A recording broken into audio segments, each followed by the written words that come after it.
रघुनाथ कीर्तनं तत्र तत्र गतमाश्चकाञ्जलिम् ॐ तपस्वाध्याय निरतं तपस्वी वाग्विदामरं नारदं परिवप्रच्छ वाल्मीकिमुनिपुङ्गवं मानिषाद प्रतिष्ठां तमकमहाशाश्वती समाः यत्क्रौञ्च वितनादेकमवधीः काममोहिता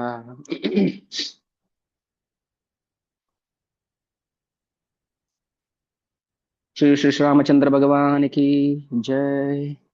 अनंत कोटि वैष्णव वृंद की जय। जगत गुरु शिल प्रभुपाद की जय।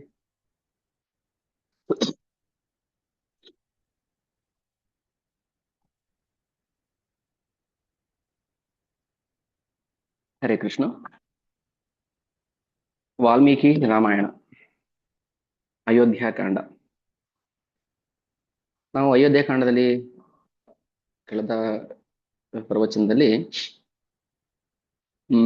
ರಾಮಚಂದ್ರನ ಪಟ್ಟಾಭಿಷೇಕಕ್ಕೆ ಸಿದ್ಧತೆ ಅಲ್ಲಿವರೆಗೂ ಆಗಿತ್ತು. ಯಾರಾದ್ರೂ ಸ್ವಲ್ಪ ರೀಕಾಲ್ ಮಾಡ್ತೀರಾ? ಏನಾದ್ರೂ ಅನ್ಮ್ಯೂಟ್ ಮಾಡಿಕೊಂಡು. ಏನು ಅರ್ಥ ಆಯ್ತು? ಎಲ್ಲಿವರೆಗೂ ನಾವು ಶ್ರವಣ ಮಾಡಿದ್ವಿ? ಇವತ್ತು ಯಾರು ಫಸ್ಟ್ ಕ್ಲಾಸ್ ಜಾಯ್ನ್ ಆಗಿದ್ದಾರೆ ಅಥವಾ ಲಾಸ್ಟ್ ಕ್ಲಾಸ್ ಜಾಯ್ನ್ ಆಗದೇ ಇರೋರು ಯಾರಿದ್ದಾರೆ? ಯಾರಿಲ್ಲ. ಓಕೆ. ಏನ್ ಹೇಳ್ತೀರಾ? ಅಯೋಧ್ಯೆಕಾಂಡ ಎಲ್ಲಿಂದ ಶುರು ಆಯ್ತು?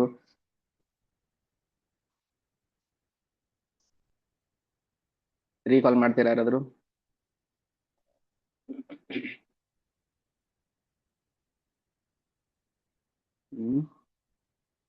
ಹರೇ ಕೃಷ್ಣ ಪ್ರಭು. Hare Krishna.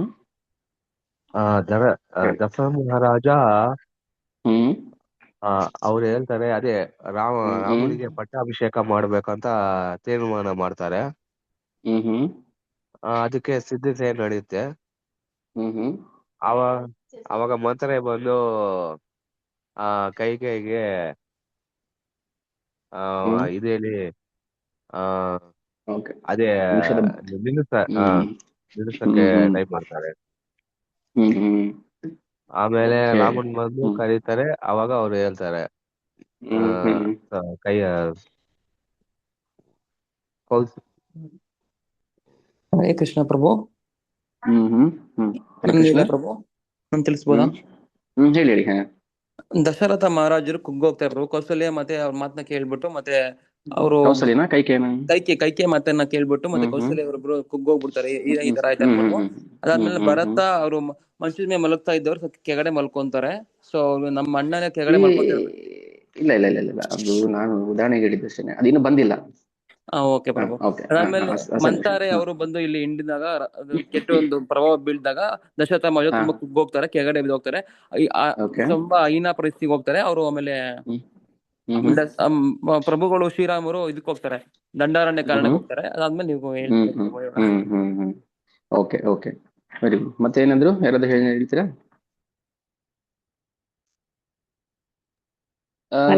ಗ್ರೂಪ್ಗೆ Hare Krishna link share ಮಾಡಿದಾರಾ group ಅಲ್ಲಿ? 20 ಅಷ್ಟೇ ಇದಾರಲ್ಲ. ಓಕೆ, ಮತ್ತೆ ಕಂಟಿನ್ಯೂ ಮಾಡಿ. ಹರೇ ಕೃಷ್ಣ. ಅದೇ ಮಂತರೆ ಬಂದು ಇವ್ರಿಗೆ ಕೈಕೆಗೆ ಹೇಳ್ತಾರೆ, ನಿನ್ ಮಗನ್ಗೆ ಅದೇ ರಾಮನ್ಗೆ ಪಟ್ಟಾಭಿಷೇಕ ಆಗ್ತಾ ಇದೆ, ರಾಮನ್ ಪಟ್ಟಾಭಿಷೇಕ ಆದ್ರೆ ನಿನ್ನ ಇದಾಗಿ ಕೀಳಾಗಿ ನೋಡ್ತಾರೆ ಎಲ್ಲಾರು. ಅದಕ್ಕೆ ನೀನು ಈಗ ಅವ್ರಿಗೆ 2 ವರ ಕೇಳಿದ್ದಲ್ಲ ಅದನ್ನ ಕೇಳು ಅಂತ ಹೇಳ್ತಾ ಇದ್ರು. ಅವಾಗ ಕೈಕೆ ಕೇಳ್ತಾರೆ, ನನ್ ಮಗನ್ಗೆ ಪಟ್ಟಾಭಿಷೇಕ ಆಗ್ಬೇಕು, ಭರತನ್ಗೆ ಪಟ್ಟಾಭಿಷೇಕ ಆಗ್ಬೇಕು, ರಾಮಚಂದ್ರ ಅಡಿಗೆ ಹೋಗ್ಬೇಕು ಅಂತ. ಇದನ್ ಕೇಳಿ ದಶರಥ ಮೂರ್ಛೆ ಹೋಗ್ಬಿಡ್ತಾರೆ. ಹೌದು. ಅಷ್ಟೇ ಪ್ರಭು ನೀವು ಹೇಳಿದ್ದ. ಸೊ ಕೈಕೆ ಮತ್ತೆ ದಶರಥರ ವಾದ ವಿವಾದ ಆ ಸನ್ನಿವೇಶ. ಓಕೆ, ಈಗ ಫಸ್ಟ್ ಮಂತರೆ ಯಾರನ್ನ ನಿಂದನೆ ಮಾಡ್ತಾಳೆ? ಯಾರ ಬಗ್ಗೆ ಅಸೂಯೆ ಬರ್ಬೇಕು ಆತರ ಮಾತಾಡ್ತಾಳೆ? ಶ್ರೀರಾಮನ ಬಗ್ಗೆ ಪ್ರಭು. ರಾಮನ ಬಗ್ಗೆ. ಶ್ರೀರಾಮನ ಬಗ್ಗೆ ಇಲ್ಲ ಪ್ರಭು, ದಶರಥ ದಶರಥರ ಬಗ್ಗೆ. ದಶರಥರ ಬಗ್ಗೆ ಫಸ್ಟ್ ಗಂಡನ ಬಗ್ಗೆ ಅಸೂಯೆ ಬರ್ಬೇಕು, ಆಮೇಲೆ ಉಳಿದಿದ್ದೆಲ್ಲ. ಗಂಡನ ಬಗ್ಗೆ ಅಸೂಯೆ ಬಂದ್ರೆ ಉಳಿದಿದ್ದೆಲ್ಲ ತಾನಾಗಿ ಬಂದ್ಬಿಡುತ್ತೆ ಅಂತಂದ್ರೆ. ಸೊ ಗಂಡ ಏನ್ ಹೇಳ್ತಾಳೆ? ಕೈಕೆ ಮಂತ್ರೆ ಬಂದು ಕೈಕೆಗೆ, ನಿನ್ನ ಗಂಡ ಹಾವು, ಅವನು ನಿನ್ನ ಹತ್ರ ಚೆನ್ನಾಗಿದ್ದಂಗಿದ್ದಾನೆ, ಆದ್ರೆ ಕೌಸಲ್ಯ ಮಗನಿಗೆ ಒಳ್ಳೊಳಗೆ ಪಟ್ಟ ಕಟ್ತಾ ಇದ್ದಾನೆ ಅಂತ ವಿಷ ಹಾಕ್ಬಿಡ್ತಾಳೆ.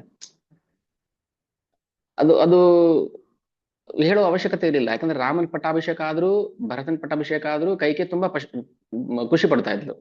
ಇದು ಹೇಳಿದಾಗ ಏನಾಯ್ತು, ವಿಷ ವಿಷ ಬೆಳೀತು ಅಷ್ಟೇ. ನೋಡಿ, ಸನ್ನಿವೇಶ ಹಾಗೆ ಇದ್ದಿದ್ರೆ ಅದೇನು ಆಗ್ತಿರ್ಲಿಲ್ಲ, ಇನ್ನು ಖುಷಿ ಪಡ್ತಾ ಇದ್ದು. ನಾನು ರಾಮನ ಚಿಕ್ಕಮ್ಮ ಅನ್ನೋದಕ್ಕೆ ನನಗೆ ಹೆಮ್ಮೆ ಆಗ್ತದೆ ಅಂತ.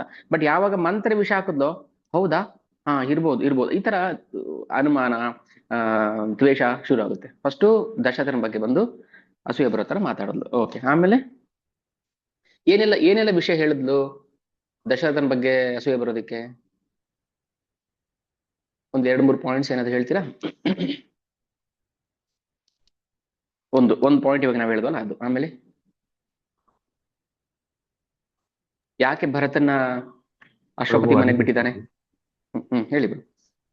ಇನ್ನು ಒಂದು ವ್ಯಾಮೋಹ ಇರಬಾರ್ದು, ಅತಿಯಾದ ವ್ಯಾಮೋಹ ಇರಬಾರ್ದು. ಪ್ರಭು ನಾನು ಹೇಳ ಪ್ರಭು. ಹೇಳಿ. ಹಾ ಪ್ರಭು, ಅವರು ಚಿಕ್ಕಪ್ಪಂಗ ದೂರದ ಊರಿಗೆ ಅವರು ಸ್ವಾಗತ ಕೋರೋದಕ್ಕೆ ಹೋಗಿರೋದಿಲ್ಲ ಪ್ರಭು, ಏನು ವಿಷಯಕ್ಕೆ ಆಗಿರುತ್ತೆ ಅದು ಅವ್ರಿಗೆ ಹೊಟ್ಟೆ ಉರಿ ಇರುತ್ತೆ, ಅದೇ ಅಲ್ವಾ ಪ್ರಭು? ಓಕೆ ಅಲ್ಲ, ಓಕೆ. ಅವನ್ ಕೊಡಕ್ ಹೋಗಿರ್ಬೇಕಾಗಿರುತ್ತೆ, ಅದಕ್ಕೆ ಅವನ ಪದಕ್ಕೆ ಕೊಡಕ್ ಹೋಗಿರೋದ ದಶರಥ ಮಹಾರಾಜ ತಾಂಡಕ್ಕೆ ಅಂತ ನೀವ್ ಹೇಳಿದ್ರಿ ಪ್ರಭು. ಅದೇ ಕಾರಣ ದಶರಥ ಓಕೆ ಓಕೆ ಇದಾಜಿತು ಮತ್ತೆ ಜನಕ ಮಹಾರಾಜಕ್ಕೆ ಆಮಂತ್ರಣ ತಿಳಿಸಿರೋದಿಲ್ಲ. ಅದನ್ನ ಮಂತ್ರ ಏನ್ ಮಾಡ್ತಾಳೆ, ಯಾಕೆ ಗೊತ್ತಾ, ನಿನ್ನ ಅವ್ರಿಗೆ ಹೇಳಿಲ್ಲ, ನಿನ್ನ ಅಣ್ಣನಿಗೆ ಹೇಳಿಲ್ಲ ವಿಚಾರ.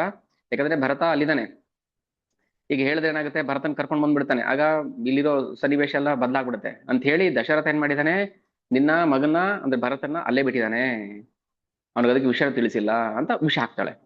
ಏನು ಇರೋದಿಲ್ಲ, ಅದು ವಾಸ್ತವಾಂಶನೇ ಬೇರೆ. ನೋಡಿ, ಎದಕ್ಕೆ ಹೇಳ್ತಾ ಇದ್ದೀವಿ, ಯಾಕೆ ಇಂಥ ಜನಗಳ ಜೊತೆ ಹುಷಾರಾಗಿರ್ಬೇಕಂದ್ರೆ, ವಾಸ್ತವ ಅದು ಬಿಟ್ಟಿದ್ರೆ ಹಾಗೆ ಇರ್ತಾ ಇತ್ತು, ಏನು ಆಗ್ತಿರ್ಲಿಲ್ಲ. ಆದ್ರೆ ಮಂತ್ರ ಬಂದು ಹೇಳ್ತಾಳೆ, ಅಲ್ಲಿ ಇಲ್ದಿರೋದನ್ನೆಲ್ಲ ಹುಟ್ಟಿಸ್ತಾಳೆ. ನೋಡ್ದ ದಶರಥ, ಅದಕ್ಕೆ ನಿನ್ ಮಗನ ಅಲ್ಲಿ ಬಿಟ್ಟಿದ್ದು, ಅದಕ್ಕೆಲ್ಲ ಬಿಟ್ಟಿದ್ದ ಅವನು. ಅವನಿಗೆ ಅಶ್ವಪತಿ, ಅವನಿಗೆ ಗಂಡು ಮಕ್ಕಳಿಲ್ಲ. ಓಕೆ, ಸೊ ಮದುವೆ ಮಾಡ್ಕೊಂಡು ಏನ್ ಮಾಡ್ತಾರೆ, ಭರತ ಇಲ್ಲಿರ್ತಾನೆ, ಶತ್ರುಘ್ನ ಅಲ್ಲಿರ್ತಾನೆ. ಹೇಗೆ ರಾಮ ಲಕ್ಷ್ಮಣನು ಹಾಗೆ, ಭರತನ್ ಬಿಟ್ಟು ಶತ್ರುಘ್ನ ಇರ್ತಿರ್ಲಿಲ್ಲ. ಸೊ ಹಾಗೆ ಅದಕ್ಕೋಸ್ಕರ ಅವನಲ್ಲಿ ಇಟ್ಟಿದ್ದ, ಅಂದ್ರೆ ಒಳ್ಳೆ ಉದ್ದೇಶಕ್ಕೋಸ್ಕರ ಇಟ್ಟಿದ್ದು. ಆದ್ರೆ ಮಂತ್ರ ಏನ್ ಮಾಡ್ತಾಳೆ, ವಿಷ ಹಾಕ್ತಾಳೆ. ದಶರಥನ ಮೇಲೆ ದ್ವೇಷ ಬರಬೇಕು ಅವಳಿಗೆ. ಆಯ್ತು, ಅದೊಂದಾಯ್ತು. ಆಮೇಲೆ ಸರಿ, ಓಕೆ. ಈಗ ಹೇಳಿ ಮತ್ತೆ. ಹಾ ಅದೇ ರಾಮನಿಗೆ ಪಟ್ಟಾಭಿಷೇಕ ಆದ್ರೆ ನೀನು ಕೌಸಲ್ಯ ದಾಸಿ ಆಗ್ತೀಯ, ಮತ್ತೆ ಭರತನು ರಾಮನ್ ದಾಸನಾಗ್ತಾನೆ ಅಂತ ಹೇಳಿ ಅವಳು ಓಕೆ. ಸೊ ಎಲ್ಲಾ ಆಂಗ್ಲ್ ಇಂದನು ಕರೆಕ್ಟ್. ಎಲ್ಲಾ ಆಂಗ್ಲ್ ಇಂದ ಏನ್ ಮಾಡ್ತಾರೆ, ಮಂತ್ರೆ ಕೈಕೆಗೆ ವಿಷ ತುಂಬಿ ತುಂಬಿ ತುಂಬಿ ಅವಳ ಮನಸ್ಥಿತಿ. ಮೊದ್ಲು ಏನ್ ಮಾಡ್ತಾಳೆ, ಕೈಕೇಯಿ ಮಂತ್ರಿಗೆ ಬೈತಾಳೆ, ಇಲ್ಲ ಗೂನ್ ಬೆನ್ನವರು ಕುರೂಪಿ, ನಿನ್ನಲ್ಲಿ ದೇಹ ಅಷ್ಟೇ ಕುರೂಪ ಅಲ್ಲ, ಮನಸ್ಸು ಕುರೂಪ ಇದೆ ಅಂತ ಬೈತಾಳೆ. ಯಾಕೆಂದ್ರೆ ರಾಮಚಂದ್ರನ್ ಬಗ್ಗೆ ಕೆಟ್ಟದಾಗ ಮಾತಾಡ್ತೀಯಾ, ದಶರಥನ ಬಗ್ಗೆ ಕೆಟ್ಟದಾಗ ಮಾತಾಡ್ತಾ ಇದೀಯಾ ಅಂತ. ಕ್ರಮೇಣ ಹೆಂಗೆ ಅದನ್ನ ವಿಷ ಹಾಕಿ ಹಾಕಿ ಹಾಕಿ ಕೈಕೇನೆ ಅಷ್ಟು ದ್ವೇಷ ಮಾಡೋ ತರ ಮಾಡ್ಬಿಡ್ತಾಳೆ. ಒಂದೇ ರಾತ್ರಿಲಿ, ಒಂದು ರಾತ್ರಿನೂ ಅಲ್ಲ, ಅದು ಒಂದು ಗಳಿಗೆಯಲ್ಲಿ ಅಷ್ಟು ಮಾಡ್ತಾಳೆ. ಅದು ಒಂದು ಗಳಿಗೆಯಲ್ಲಿ ಅಷ್ಟು ವಿಷ ಹಾಕ್ತಾಳೆ. ಈಗ ಹಾಲಿಗೆ ಮೊಸರು ಹಾಕಿದ್ರು ಅದು ಮೊಸರಾಗಕ್ಕೆ ಎಪ್ಪಾಕಿದ್ರೆ ಮೊಸರಾಕ ಒಂದ್ ದಿನ ಬೇಕು, ಒಂದು ರಾತ್ರಿ ಎಲ್ಲ ಬೇಕು. ಆದ್ರೆ ಮನಸ್ಸಿಗೆ ವಿಷ ಹಾಕೋದಿಕ್ಕೆ ಒಂದೇ ಸೆಕೆಂಡ್ ಸಾಕು, ಒಂದು ಮಾತು ಸಾಕು. ಅದಕ್ಕೆ ಹೇಳೋದು, ಏನೇ ಆದ್ರೂ ನಾವು ಮೊದ್ಲು ಪರೀಕ್ಷೆ ಮಾಡ್ಬೇಕು, ಸರಿನಾ ತಪ್ಪಾ. ಯಾಕಂದ್ರೆ ದಶರಥನ ಉದ್ದೇಶ ಇವಳಿಗೆ ಹೆಂಗ್ ಅರ್ಥ ಆಯ್ತು, ಮಂತ್ರೆಗೆ ಹೆಂಡತಿಗೆ ಗೊತ್ತಿಲ್ದಿರೋ ಅಂತದ್ದು ದಶರಥನ ಬಗ್ಗೆ ಮಂತ್ರಿಗೆ ಹೆಂಗ್ ಅರ್ಥ ಆಯ್ತು? ಅದಕ್ಕೋಸ್ಕರ ಕಳಿಸಿದ್ದು, ಅದಕ್ಕೋಸ್ಕರ ಹೆಂಗ್ ಮಾಡ್ದ, ನಿನ್ನ ಹತ್ರ ಸುಮ್ಮನೆ ನಾಟಕ ಮಾಡ್ತಿದ್ದಾನೆ, ಇವೆಲ್ಲ ಯಾಕೆ ಹೇಳ್ಬೇಕಿತ್ತು ಅಂತ ವಿಚಾರ ಬಂದಾಗ ನೋಡಿ, ಇದೆಲ್ಲ ದೈವಚೋದಿತಂ, ಭಗವಂತನ ಇಚ್ಛೆ ಪ್ರಕಾರ ಆಗ್ತಾ ಇದೆ ಅಷ್ಟೇನೆ. ನಾವ್ ಯಾಕೆ ಏನು ಕೇಳೋ ಅರ್ಹತೆ ನಮಗಿಲ್ಲ. ಬಟ್ ವಾಸ್ತವಾಂಶ ಏನಿದೆ ಅದನ್ನ ಅರ್ಥ ಮಾಡ್ಕೋಬೇಕು. ಸೊ ಈಗ ಕೈಕೆ ದಶರಥನ ನೋವಿಸ್ತಾಳೆ, ವಿಲಾಪ ಮಾಡ್ತಾನೆ. ಕೈಕೆ ಕಾಲಿಗೆ ಬಿದ್ದು ಕೇಳ್ತಾನೆ, ಏನ್ ಹೇಳ್ತಾ ಮೀಟ್ ಮಾಡ್ಕೊಳ್ಳಿ.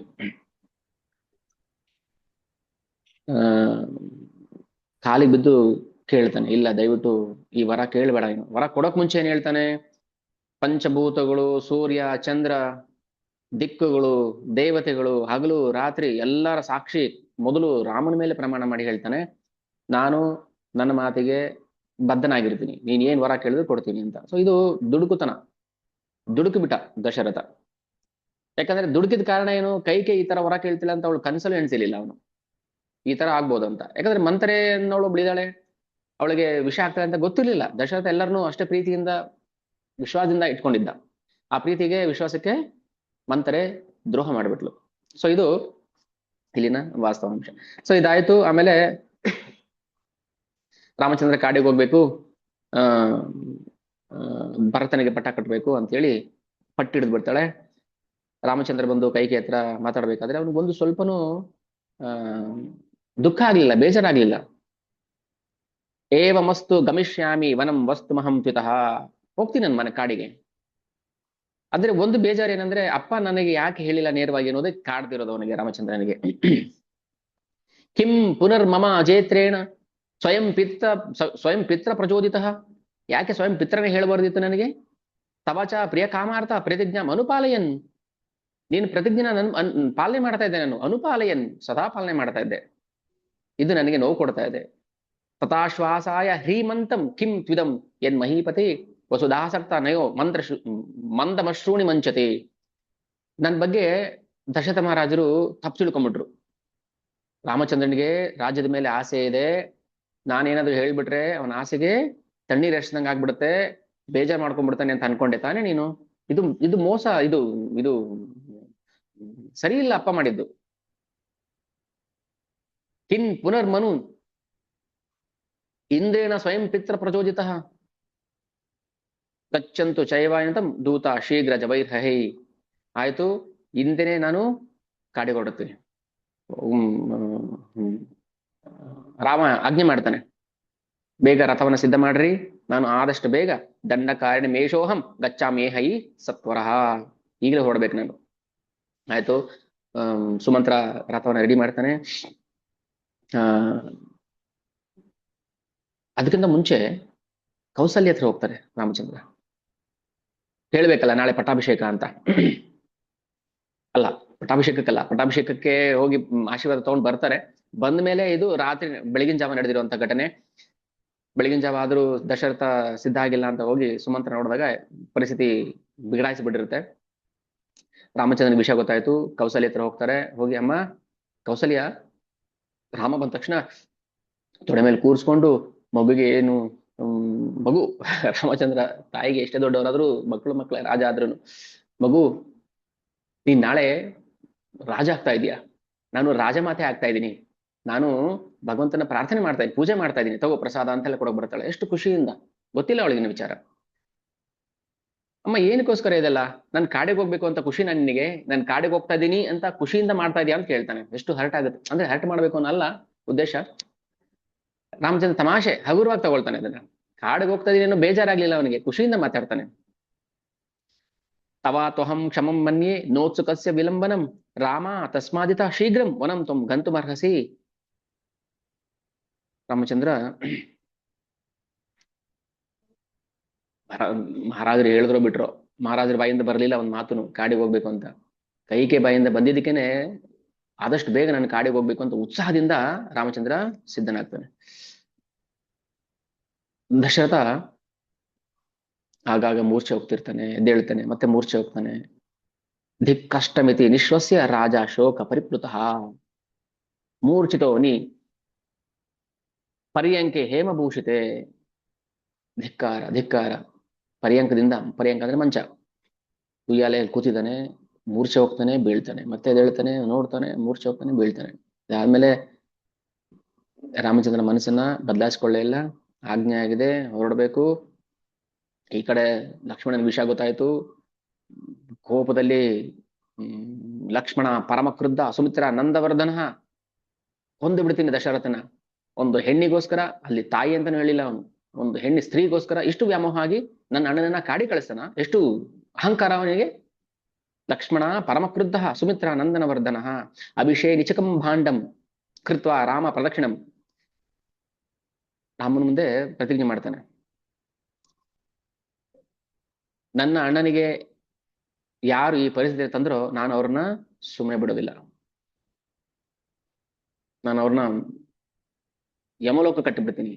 ಲಕ್ಷ್ಮಣ ಪರಮ ಕ್ರುದ್ಧ, ಕೋಪ, ಸುಮ್ಮನೆ ಕೋಪ ಬರ್ತಿಲ್ಲ. ಯಾರಾದ್ರೂ ಅಣ್ಣನಿಗೆ, ಭಗವಂತನಿಗೆ ಯಾರಾದ್ರೂ ತಪ್ಪು ಮಾತಾಡಿದಾಗ ಅವನಿಗೆ ಕೋಪ ಬಂದ್ಬಿಡ್ತಾ ಇತ್ತು. ಆಮೇಲೆ ರಾಮಚಂದ್ರ ಹೇಳ್ತಾನೆ, ಲಕ್ಷ್ಮಣ ಹಾಗೆಲ್ಲ ಮಾಡಬಾರ್ದು, ಹಿರಿಯರ ಮುಂದೆ ಅವ್ರು ಏನೇ ತಪ್ಪು ಮಾಡಿಲ್ದೇ ಇರಲಿ, ಅದು ತಪ್ಪು ಅಂತ ನಮ್ಗೆ ಕಾಣಿಸ್ಬೋದು ಅಷ್ಟೇನೆ. ಅವ್ರು ತಪ್ಪು ಮಾಡಿರೋದಿಲ್ಲ, ಯಾಕಂದ್ರೆ ರಾಮಚಂದ್ರನ್ ಗೊತ್ತು ಏನಾಗುತ್ತೆ ಮುಂದೆ ಅನ್ನೋದು. ಅವ್ರು ತಪ್ಪು ಮಾಡಿಲ್ಲ, ಅವ್ರು ಮಾಡಿದ್ ಸರಿ. ಅವ್ರು ರಾಮಚಂದ್ರ ಸಾಕ್ಷಾತ್ ಭಗವಾನ್, ಮುಂದೆ ಏನಾಗುತ್ತೆ ಅನ್ನೋದಕ್ಕೆ ಇವರು ನಾಂದಿ ಹಾಡ್ತಾ ಇದಾರೆ ಅಷ್ಟೇನೆ.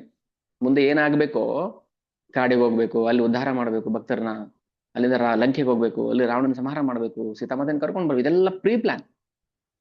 ವೈಕುಂಠದಲ್ಲಿ ಬ್ರಹ್ಮದೇವರು ಹೋದಾಗ ಪ್ರಾರ್ಥನೆ ಮಾಡಿದಾಗ ಅಲ್ಲಿ ವೈಕುಂಠದ ಲಕ್ಷ್ಮೀನಾರಾಯಣರು ಸಂವಾದ ಮಾಡ್ತಾರೆ. ಅದು ರಾಮಾಯಣದಲ್ಲಿ ಇಲ್ಲ. ಲಕ್ಷ್ಮಿ, ಈಗ ನಾವು ಭೂಲೋಕಕ್ಕೆ ಹೋಗೋ ಸಮಯ ಬಂದಿದೆ. ತಮಾಷೆಗೆ ನಗ್ತಾ ನಗ್ತಾ ಕೂಲಾಗಿ ಗಂಡ ಹೆಂಡತಿ ಹೇಗೆ ಮಾತಾಡ್ತಾರೆ ಹಾಗೆ, ಭೂಲೋಕಕ್ಕೆ ಹೋಗೋ ಸಮಯ ಬಂದಿದೆ. ಏನೆಲ್ಲ ಆಗ್ಬೇಕು ಪ್ಲಾನ್ ಮುಂಚೆನೆ ಡಿಸೈಡ್ ಆಗ್ಬಿಟ್ಟಿದೆ. ಎಲ್ಲಿ ಹೋಗ್ಬೇಕು, ನೀನ್ ಯಾರ ಮಗಳಾಗಿ ಬರ್ಬೇಕು, ನಾನು ಎಲ್ಲಿ ಯಾರ ಮಗನಾಗಿ ಹೋಗ್ಬೇಕು, ಅದಾದ್ಮೇಲೆ ಏನಾಗುತ್ತೆ ಎತ್ತ ಎಲ್ಲ ಮುಂಚೆನೆ ಪೂರ್ವ ನಿರ್ಧಾರ ಆಗ್ಬಿಟ್ಟಿರುತ್ತೆ. ಸರಿ,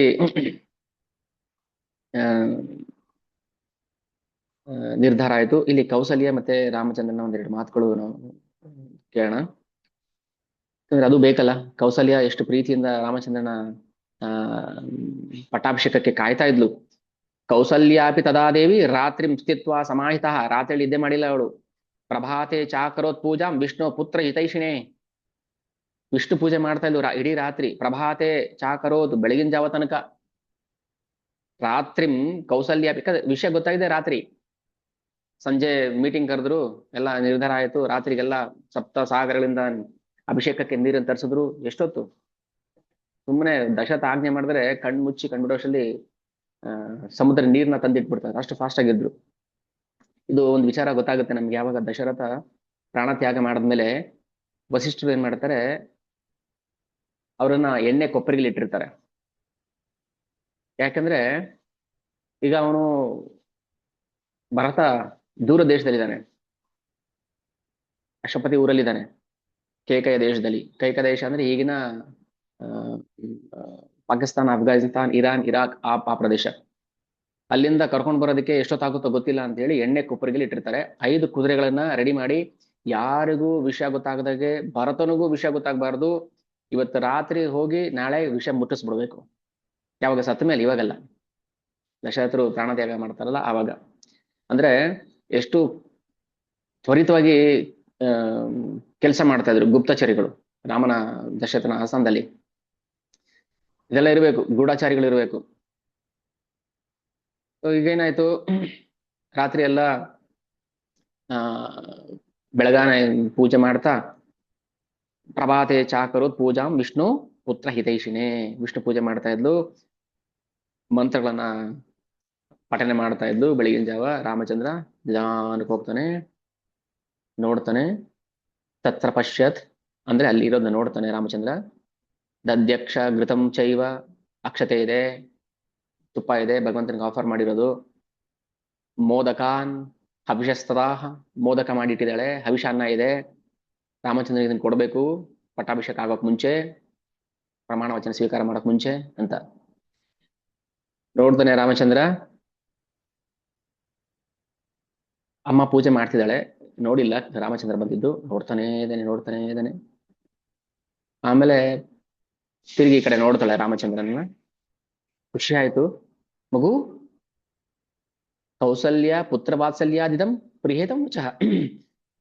ಮಗು, ವೃದ್ಧಾನಾಂ ಧರ್ಮಶೀಲಾನಾಂ ರಾಜರ್ಷೀಣಾಂ ಮಹಾತ್ಮನಾಂ ಪ್ರಾಪ್ನುಹಿ ಆಯುಷ್ಯ ಕೀರ್ತಿಂ ಚ ಧರ್ಮಂ ಚ ಚಾಪೀತಂ ಕುಲೇ. ಮಗು, ನೀನು ಮೊದಲೇಳಿದೆ ಸತ್ಯ ಪ್ರತಿಜ್ಞೆ ಮಾಡು ಅಂತ. ಸತ್ಯ ಪ್ರತಿಜ್ಞನಾಗು, ಧರ್ಮಜ್ಞನಾಗು, ಆಯುಷ್ಯನ್ನ ಪಡೆ, ಕೀರ್ತಿಯನ್ನು ಪಡ್ಕೋ. ಅಮ್ಮ ನೀನೇ ತಾನೇ ಹೇಳಿದ್ದು ಸತ್ಯ ಪ್ರತಿಜ್ಞೆ ಮಾಡು ಅಂತ. ಅಪ್ಪ ಹೇಳಿದ್ರೆ ಕಾಡಿಗೆ ಹೋಗ್ಬೇಕು.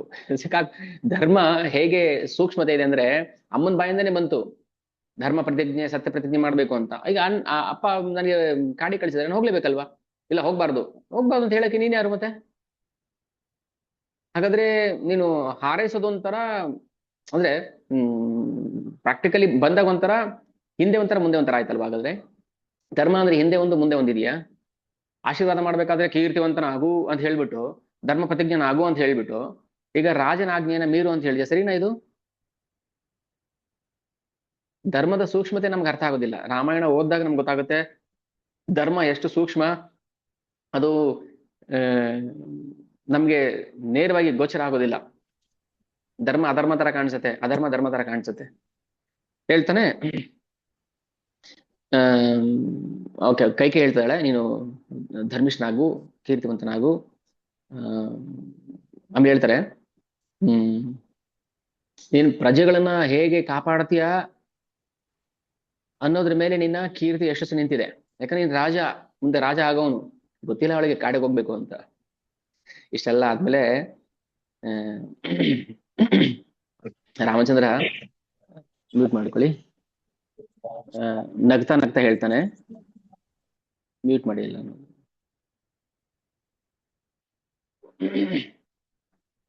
ರಾಮಚಂದ್ರ ಹೇಳ್ತಾನೆ, ಮಾತರಂ ರಾಘವ ಕಿಂಚಿತ್ ಪ್ರಸಾರ್ಯಾಂಜಲಿ ಅಬ್ರವೀತ್.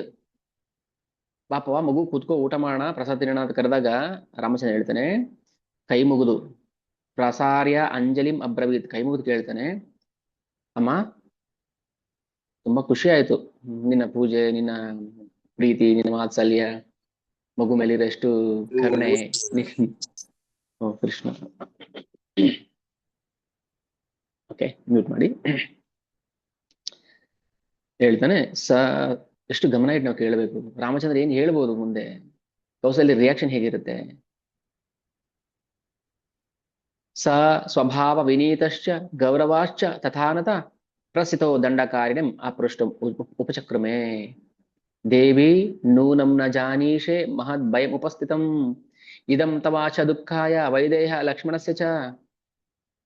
ಅಮ್ಮ,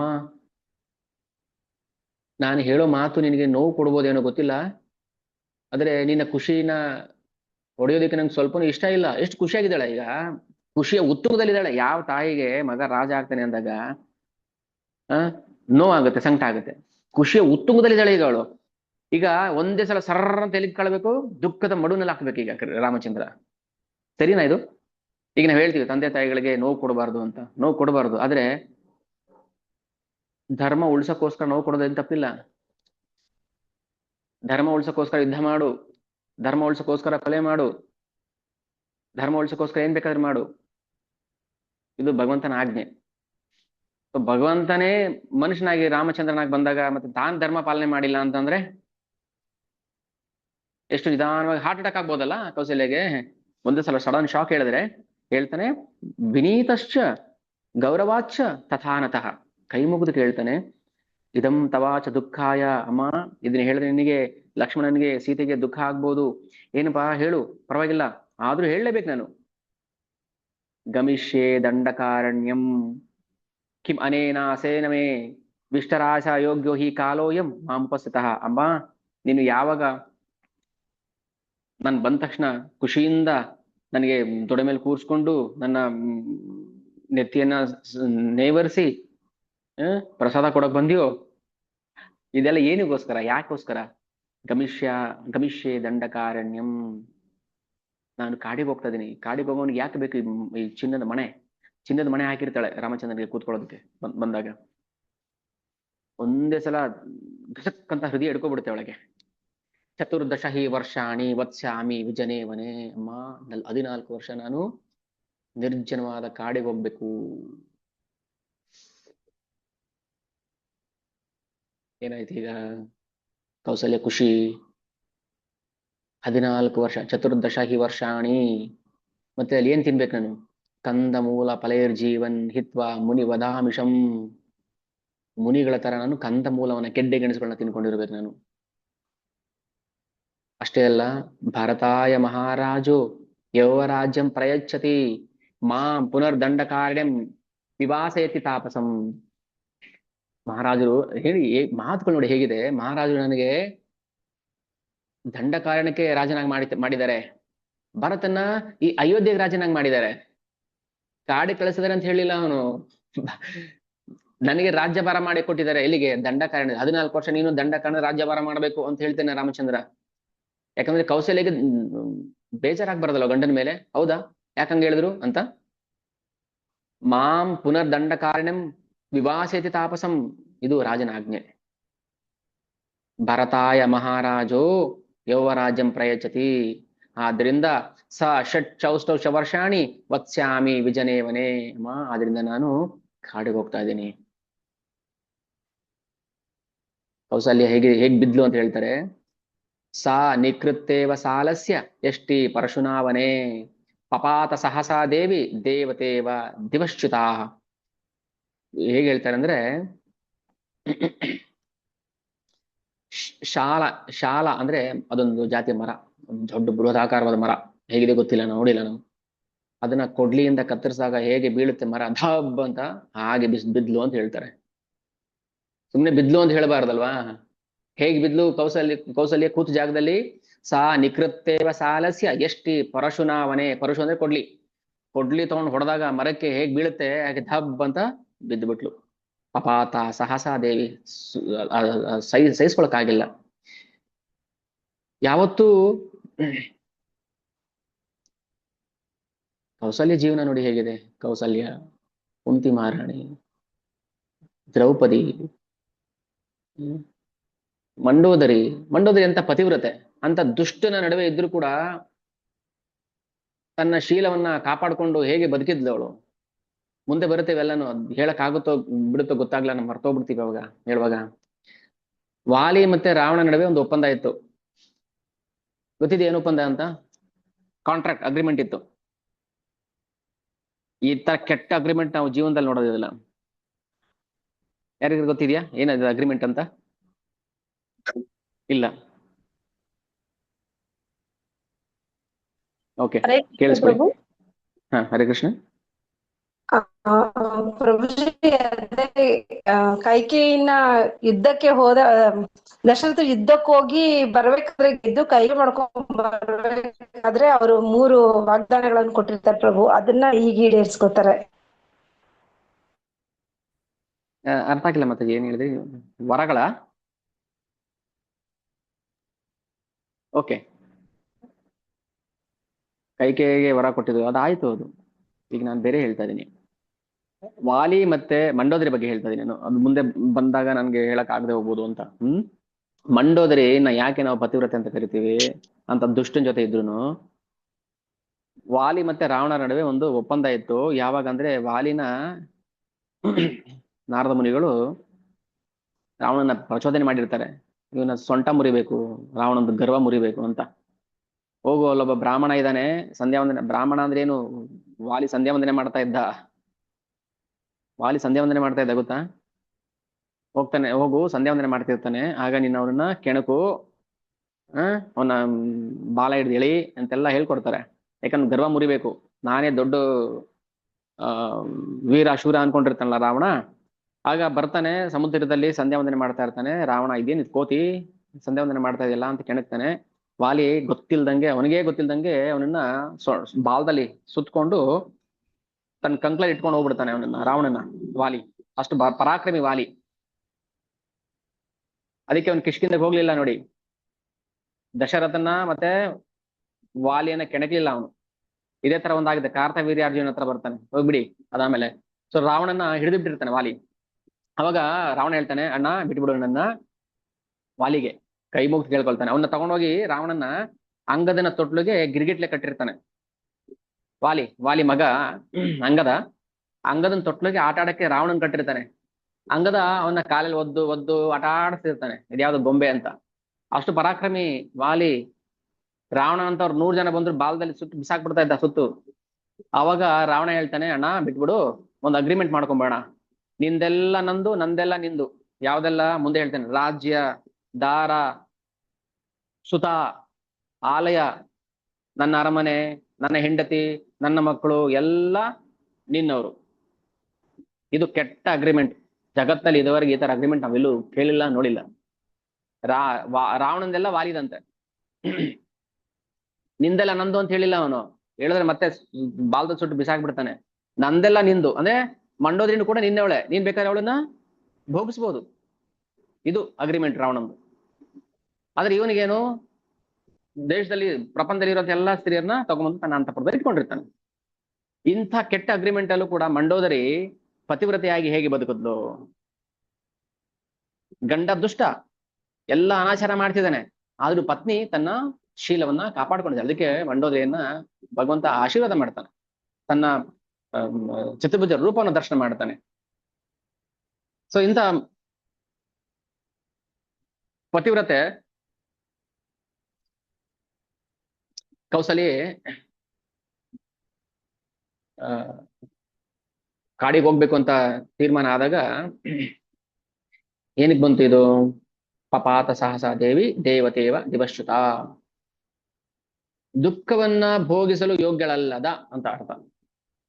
ಕೌಸಲ್ಯ ದುಃಖವನ್ನ ಭೋಗಿಸಕ್ಕೆ ಯೋಗ್ಯಳಲ್ಲ, ಆದ್ರೂ ಕೂಡ ಕೌಸಲ್ಯ ಪ್ರತಿ ಹೆಜ್ಜೆ ಹೆಜ್ಜೆಗೂ ದುಃಖವನ್ನೇ ಅನುಭವಿಸ್ಕೊಂಡು ಬಂದು, ಈ ಕಡೆ ಗಂಡನಿಂದ ಸುಖ ಇಲ್ಲ, ಈ ಕಡೆ ಮಕ್ಕಳು ಗುರುಕುಲಕ್ಕೆ ಹೋಗಿದ್ರು, ಮಕ್ಕಳನ್ನ ಬಿಟ್ಟಿದ್ಲು, ಗುರುಕುಲದಿಂದ ಬಂದ್ರು, ಬಂದಾಗಲೇ ವಿಷಮತಿರು ಕರ್ಕೊಂಡು ಹೋದ್ರು, ಮತ್ತೆ ಬಂದ್ರು, ಅಷ್ಟರಲ್ಲಿ ಏನೆಲ್ಲ ಆಯ್ತು. ಮಕ್ಕಳ ಜೊತೆ ಇರ್ಬೇಕು ಅನ್ನೋ ಭಾಗ್ಯನೇ ಕೇಳ್ಕೊಂಡ್ ಬಂದಿಲ್ಲ ಅವಳು. ಬಿದ್ಲು, ಮತ್ತೆ ಎದ್ದೇಳ್ತಾಳೆ, ಎದ್ದು ಸಮಾಧಾನ ಮಾಡಿಕೊಂಡು ಹೇಳ್ತಾಳೆ, ಯದಿ ಪುತ್ರನ ಜಾಯೇತ ಮಮ ಶೋಕಾಯ ರಾಘವ. ಅಪ್ಪ ಮಗು, ಇದ್ರ ಬದಲು ನನಗೆ ಮಕ್ಕಳೇ ಇಲ್ದಿದ್ರೆ ಎಷ್ಟು ಚೆನ್ನಾಗಿರ್ತಾ ಇತ್ತು. ಯದಿ ಪುತ್ರನ ಜಾಯೇತ, ಒಂದ್ ವೇಳೆ ಮಕ್ಕಳೇ ಹುಟ್ಟಿರ್ಲಿಲ್ಲ ಅಂದಿದ್ರೆ ಮಮ ಶೋಕಾಯ ರಾಘವ, ನನ್ಗೆ ಇಷ್ಟು ಶೋಕ ಇರ್ತಿರ್ಲಿಲ್ಲ. ಮಕ್ಳಿದ್ದವ್ರಿಗೆ ಒಂದೇ ಚಿಂತೆ, ಏನು ಮಕ್ಳಿಲ್ಲ ಅಂತ ಅಷ್ಟೇ.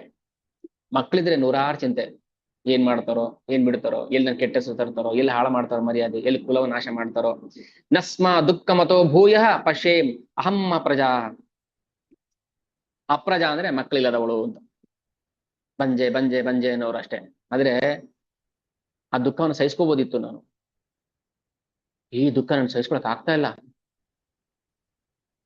ಏಕ ಏವ ಹಿ ವಂದ್ಯಾಯ ಶೋಕೋ ಭವತಿ ಮಾನಸ, ನಾ ಅದೃಷ್ಟ ಪೂರ್ವಂ ಕಲ್ಯಾಣಂ ಸುಖಂ ವಾ ಪತಿ ಪೌರುಷೇ. ರಾಮಚಂದ್ರ, ನೀನು ಕಾಡಿಗೆ ಹೋದ್ರೆ ನಾನು ಯಾವ ಸುಖವನ್ನೂ ಕಾಣೋದಿಲ್ಲ, ನಾನು ಬದುಕಿದ್ರು ಕೂಡ ನಾನು ಸತ್ ಹಾಗೆ. ಅವಾಗ ಏನಾಗುತ್ತೆ, ಸವತಿ ಕೈಕೆ ನನ್ನನ್ನ ನಿಂದನೆ ಮಾಡ್ತಾಳೆ. ಸಾ ಬಹೂನಿ ಅಮೋನೋಜ್ಞಾನಿ ವಾಕ್ಯಾನಿ ಹೃದಯಚ್ಚಿದಾಂ ಅಹಂ ಶ್ರೋಷೆ ಸಪತ್ನಿ ನಾಮ ವರ್ಣಾಂ ಪರಾಸತಿ. ಸಪತ್ನಿ ಅಂದ್ರೆ ಸವತಿ ಕೈಕೆ. ಆಗ ನನಗೆ ದುಃಖದ ಮಾತುಗಳು ಆಡ್ತಾಳೆ. ಅಥೋ ದುಃಖತರಂ ಕಿಮ್ನು ಪ್ರಮಾದಾನಂ ಭವಿಷ್ಯತಿ. ಇಂಥ ದುಃಖವನ್ನು ಸಹಿಸ್ಕೊಂಡು ನಾನು ಯಾಕಿರ್ಲಿ ರಾಮಚಂದ್ರ, ನಾನು ಸತ್ತೋಗ್ತೀನಿ. ಕಿಂ ಪುನಃ ಪ್ರೋಷಿತೆ ತಾತ ಧ್ರುವಂ ಮರಣಮೇವ ಹಿ. ತಾಯಿ ಸತ್ತು ಹೋಗ್ತಾಳೆ ಅಂದಾಗಲೂ ಕೂಡ ರಾಮಚಂದ್ರ, ಹೌದಮ್ಮ ನೀನ್ ಸಾಯಬಾರ್ದು, ಹಾಗೆ ನಾನು ಕಾಡಿಗೆ ಹೋಗೋದಿಲ್ಲ ಅಂತ ಹೇಳಿಲ್ಲ ಅವನು. ಯಾವ್ದು ಮುಖ್ಯ ಆಯ್ತು? ರಾಮಚಂದ್ರನ್ ಏನ್ ಮುಖ್ಯ ಆಯ್ತು? ನಾನು ಸತ್ತೋಗ್ತೀನಿ ಅಂತ ಹೇಳ್ತಾಳೆ ಅಂದ್ರೆ ದಾಷ್ಟ ಮಾಡಿಲ್ಲ, ಸತ್ರ ಸಾಯಿ ಅಂತ ಹೇಳಿ ಹೋಗ್ಲಿಲ್ಲ. ಹಂಗೆ ಹೇಳ್ದಾಗ್ಲೂ ಕೂಡ ರಾಮಚಂದ್ರನ ಮನಸ್ಸು ಕರಗಿ ಉಳ್ಕೊಳ್ಳಿಲ್ಲ ಅವನು. ಆ ಜಾಗದಲ್ಲಿ ನಾವಿದ್ರೆ ಏನ್ ಮಾಡ್ತಿದ್ವಿ? ದಶರಥ ಏನ್ ಮಾಡಿದ್ರು ಹೋಗ್ಲಿ, ಅವಳು ಹಂಗೆ ಹೇಳಿದ್ಲಲ್ವಾ ಕೈಕೆ, ನೀವು ನನಗೆ ವರ ಕೊಟ್ಟಿಲ್ಲ, ನಾನು ಸತ್ತೋಗ್ತೀನಿ. ಹೌದಾ, ಸಾಯ್ಬೇಡ, ಏನ್ ಮಾಡ್ಬೇಕು ಹೇಳು ಅಂತ ಕೇಳ್ತಾನೆ ದಶರಥ. ರಾಮಚಂದ್ರ ಮಾಡಿದ್ರ ಆತರ?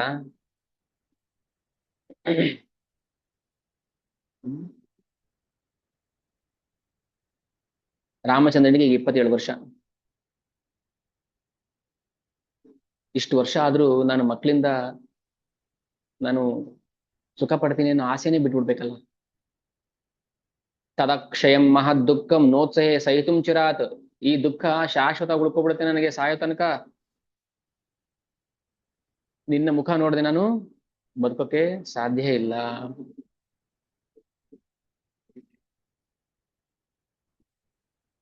ಹಾಗೇನಾಯ್ತು ಅವಳಿಗೆ ಕೈಕೆಗೆ, ಅವಳು ಯಾರನ್ನ ಪೂಜೆ ಮಾಡ್ತಾ ಇದ್ದೋ ಅವ್ರ ಮೇಲೆ ಕೋಪ ಬಂತು. ಏನ್ ದೇವ್ರು, ನಾವು ಹಂಗೆ ಮಾಡ್ತೇವಲ್ಲ, ಏನ್ ದೇವ್ರು ಇಷ್ಟೆಲ್ಲ ಪೂಜೆ ಮಾಡಿದೆ ನಾನು, ಉಪವಾಸೈಶ್ಚ ಯೋಗೈಶ್ಚ ಬಹುಭಿಶ್ಚ ಪರಿಶ್ರಮೈಹಿ ದುಃಖಂ ಸಂವರಿತ ಮೋಘಂ ತ್ವಂ ಹಿ ದುರ್ಗತಯಾಮಯ. ಏನು ಧನುರ್ಮಾಸ ಬಂದಾಗ ಮರ ಸುತ್ತದೆ, ನಾಗರ ಪಂಚಮಿ ಬಂದಾಗ ಉತ್ತು ಕಾಲ ಹಾಕದೆ, ಸಂಕಷ್ಟ ಬಂದಾಗ ಕಡುಬು ಮಾಡಿಕೊಟ್ಟೆ ಗಣೇಶ ನಿನ್ಗೆ, ಅದು ಸುತ್ತದೆ, ಉತ್ತುದ ಏನು ಮಣ್ಣು ತಿಂದೆ, ಬೂದಿ ತಿಂದೆ, ಎಲ್ಲಾ ತಿಂದ್ರು ಏನು ಪ್ರಯೋಜನ ಆಗಿಲ್ವಲ್ಲ ಅಂತ ನಾವು ಕೊರಗಲ್ವಾ? ಏನ್ ಮಾಡಿ ಏನ್ ಪ್ರಯೋಜನ ಆಯ್ತು? ದೇವ್ರು ನನಗೆ ದುಃಖನೇ ಕೊಟ್ಟ, ನನಗೆ ಸುಖನೇ ಕೊಟ್ಟಿಲ್ಲ, ಹಂಗಾಯ್ತು ಹಿಂಗಾಯ್ತು ಅಂತ ಉಪವಾಸ ಮಾಡ್ದೆ. ಏನ್ ಮಾಡಿದ್ರು ಉಪವಾಸ? ಕೌಸಲ್ಯ ಉಪವಾಸ ಮಾಡಿದ್ದಕ್ಕೂ ನಾವು ಮಾಡೋದಕ್ಕೂ ವ್ಯತ್ಯಾಸ ಇದೆ, ಹೋಲಿಕೆ ಮಾಡಬಾರದು. ಉಪವಾಸ ಇಶ್ಚ ಯೋಗಶ, ನಾವು ಕಾಮಿಗಳು, ನಮಗೇನು ಭೌತಿಕ ಕಾಮನೆ ಬೇಕು ಅದಕ್ಕೆ ಮಾಡ್ತೀವಿ. ಅವಳು ರಾಮಚಂದ್ರನಿಗೋಸ್ಕರ ಮಾಡಿದ್ದು, ಭಗವಂತನಿಗೋಸ್ಕರ ಮಾಡಿದ್ದು. ಆದ್ರೆ ಭಗವಂತ ಅಂತ ಗೊತ್ತಿಲ್ಲ ಅವರಿಗೆ, ಅಷ್ಟೇ ಅಷ್ಟೇ ವ್ಯತ್ಯಾಸ. ನಾವು ಹಂಗೆ ಮಾಡೋಣ, ಭಗವಂತನಿಗೋಸ್ಕರ ಮಾಡೋಣ. ಅವಳು ಮಾಡಿದ್ದೆ ಭಗವಂತನ ಪ್ರೀತಿಗೋಸ್ಕರ ಅಲ್ವಾ? ರಾಮಚಂದ್ರ ಸಾಕ್ಷಾತ್ ಭಗವಾನ್. ನಾವು ಯಾರ್ಯಾರಿಗೋ ಮಾಡ್ಕೊಂಡು ಮತ್ತೆ ಏನಂತೀವಿ, ಉಪವಾಸ ಇಷ್ಟ ಯೋಗ ಇಷ್ಟ ಬಹುಬಿಹಿಷ್ಟ, ಒಂದಲ್ಲ ಎರಡಲ್ಲ ಮಾಡಿದ್ ನಾನು. ಹೇಳಿದ್ದೆಲ್ಲ ಮಾಡ್ಬಿಟ್ಟೆ, ಅವ್ರು ಹಂಗೆ ಹೇಳಿದ್ರು ಮಾಡ್ದೆ, ಇವ್ರು ಹಿಂಗೆ ಹೇಳಿದ್ರು ಮಾಡ್ದೆ, ಯಾರ್ಯಾರು ಏನೇನು ಹೇಳ್ತಾರೆ ಅದೆಲ್ಲ ಮಾಡ್ದೆ, ಪರಿಶ್ರಮ ಕಷ್ಟಪಟ್ಟೆ. ಆದ್ರೆ ದುಃಖಂ ಸಂವರ್ಧಿತೋ ಮೋಘಂ, ದುಃಖ ಜಾಸ್ತಿನೇ ಆಯ್ತು ಹೊರತು ದುಃಖ ಕಮ್ಮಿ ಆಗಿಲ್ಲ. ಸ್ಥಿರಂ ಹೃದಯ ಮನ್ಯೆ ಮಮೈದಂ ಎನ್ನ ಧೀರ್ಯತೆ, ನನ್ನ ಹೃದಯ ಬಹಳ ಗಟ್ಟಿ. ಯಾಕೆ ಗೊತ್ತಾ? ಯಾಕೆ ಹೃದಯ ಗಟ್ಟಿ ಅಂತ ಹೇಳಿದವಳು? ನನ್ನ ಮಗ ನನ್ನ ಕಣ್ಣು ಮುಂದೆ ಒಂದು ಕ್ಷಣ ಇಲ್ಲ ಅಂದ್ರೇನೆ ಪ್ರಾಣ ಹೋಗುತ್ತೆ ಅಂದ್ಮೇಲೆ 14 ವರ್ಷ ದಂಡಕಾರಣ್ಯದಲ್ಲಿ ಬರೀ ಕಾಲಲ್ಲಿ ಜಟ ವಲ್ಕಲ ಕಟ್ಕೊಂಡು ತಾಪಸ ವೇಷಿಯಾಗಿ ಗೆಡ್ಡೆ ಗೆಣಸು ತಿಂತ ಬದುಕ್ತಾ ಇದ್ದೇನೆ ಅಂತಂದ್ರೆ ನನ್ನ ಹೃದಯ ಇನ್ನೂ ಒಡೆದೋಗ್ಲಿಲ್ವಲ್ಲ? ನನ್ನ ಹೃದಯ ಎಷ್ಟು ಗಟ್ಟಿ ಗೊತ್ತಾ? ಮಾತಿನ ಅರ್ಥ ಮಾಡ್ಕೋಬೇಕು ನಾವು, ಭಾವ ಅರ್ಥ ಮಾಡ್ಕೋಬೇಕು. ನಾನು ಎಷ್ಟೋ ಸಲ ಹೇಳ್ತೀನಿ, ಮಾತು ಅರ್ಥ ಆಗಿಲ್ವ ನಿಮಗೆ ಬಿಟ್ಟುಬಿಡಿ, ಪರವಾಗಿಲ್ಲ, ಅಪಾರ್ಥ ಮಾಡ್ಕೋಬಾರ್ದು. ಮಾತು ಹೇಳೋದು ಒಂಥರ ಇರುತ್ತೆ, ಭಾವ ಒಂಥರ ಇರುತ್ತೆ, ಭಾವ ಅರ್ಥ ಮಾಡ್ಕೋಬೇಕು ನಾವು. ನೀವು ಬಿಡ್ರಿ ಭಾರಿ ಜಾಣರು ಅಂದ್ರೆ ಏನರ್ಥ? ಏನರ್ಥ? ನೀವು ಭಾರಿ ಬುದ್ಧಿವಂತರು ಬಿಡ್ರಿ ಅಂದ್ರೆ ದಡ್ರು ಅಂತ ಅರ್ಥ ಅಲ್ವಾ? ಮಾತು ಬೇರೆ ಭಾವ ಬೇರೆ ಇದೆ. ಹಾಗೆ ಕೌಸಲ್ಯ ಭಾವ ಏನ್ ಗೊತ್ತಾ? ನನ್ನ ಹೃದಯ ಗಟ್ಟಿ ರಾಮಚಂದ್ರ, ನನ್ನ ಹೃದಯ ಎಷ್ಟು ಗಟ್ಟಿ ಇದೆ ಗೊತ್ತಾ? ಒಂದು ಕ್ಷಣ ನಿನ್ನ ಬಿಟ್ಟಿರೋಕಾಗ್ದಿರೋಳು ನಾನು. ಇಷ್ಟೆಲ್ಲ ವಾರ್ತೆ ಕೇಳಿನು ನನ್ನ ಹೃದಯ ಢಮ್ ಅಂತ ಹೊಡೆದೋಗ್ಲಿಲ್ವಲ್ಲ?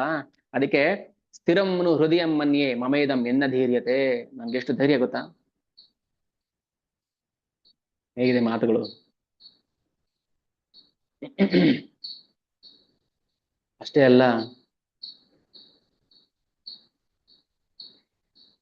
ಹಸಿದ ಹುಲಿ ಒಂದು ಹೆಣ್ಣು ಜಿಂಕೆಯನ್ನ ಹೇಗೆ ಕಚ್ಕೊಂಡು ಎಳ್ಕೊಂಡು ಹೋಗುತ್ತೋ ಆ ತರ ಮೃತ್ಯು ಬಂದು ನನ್ನನ್ನು ಎಳ್ಕೊಂಡು ಹೋಗ್ಲಿಲ್ವಲ್ಲ?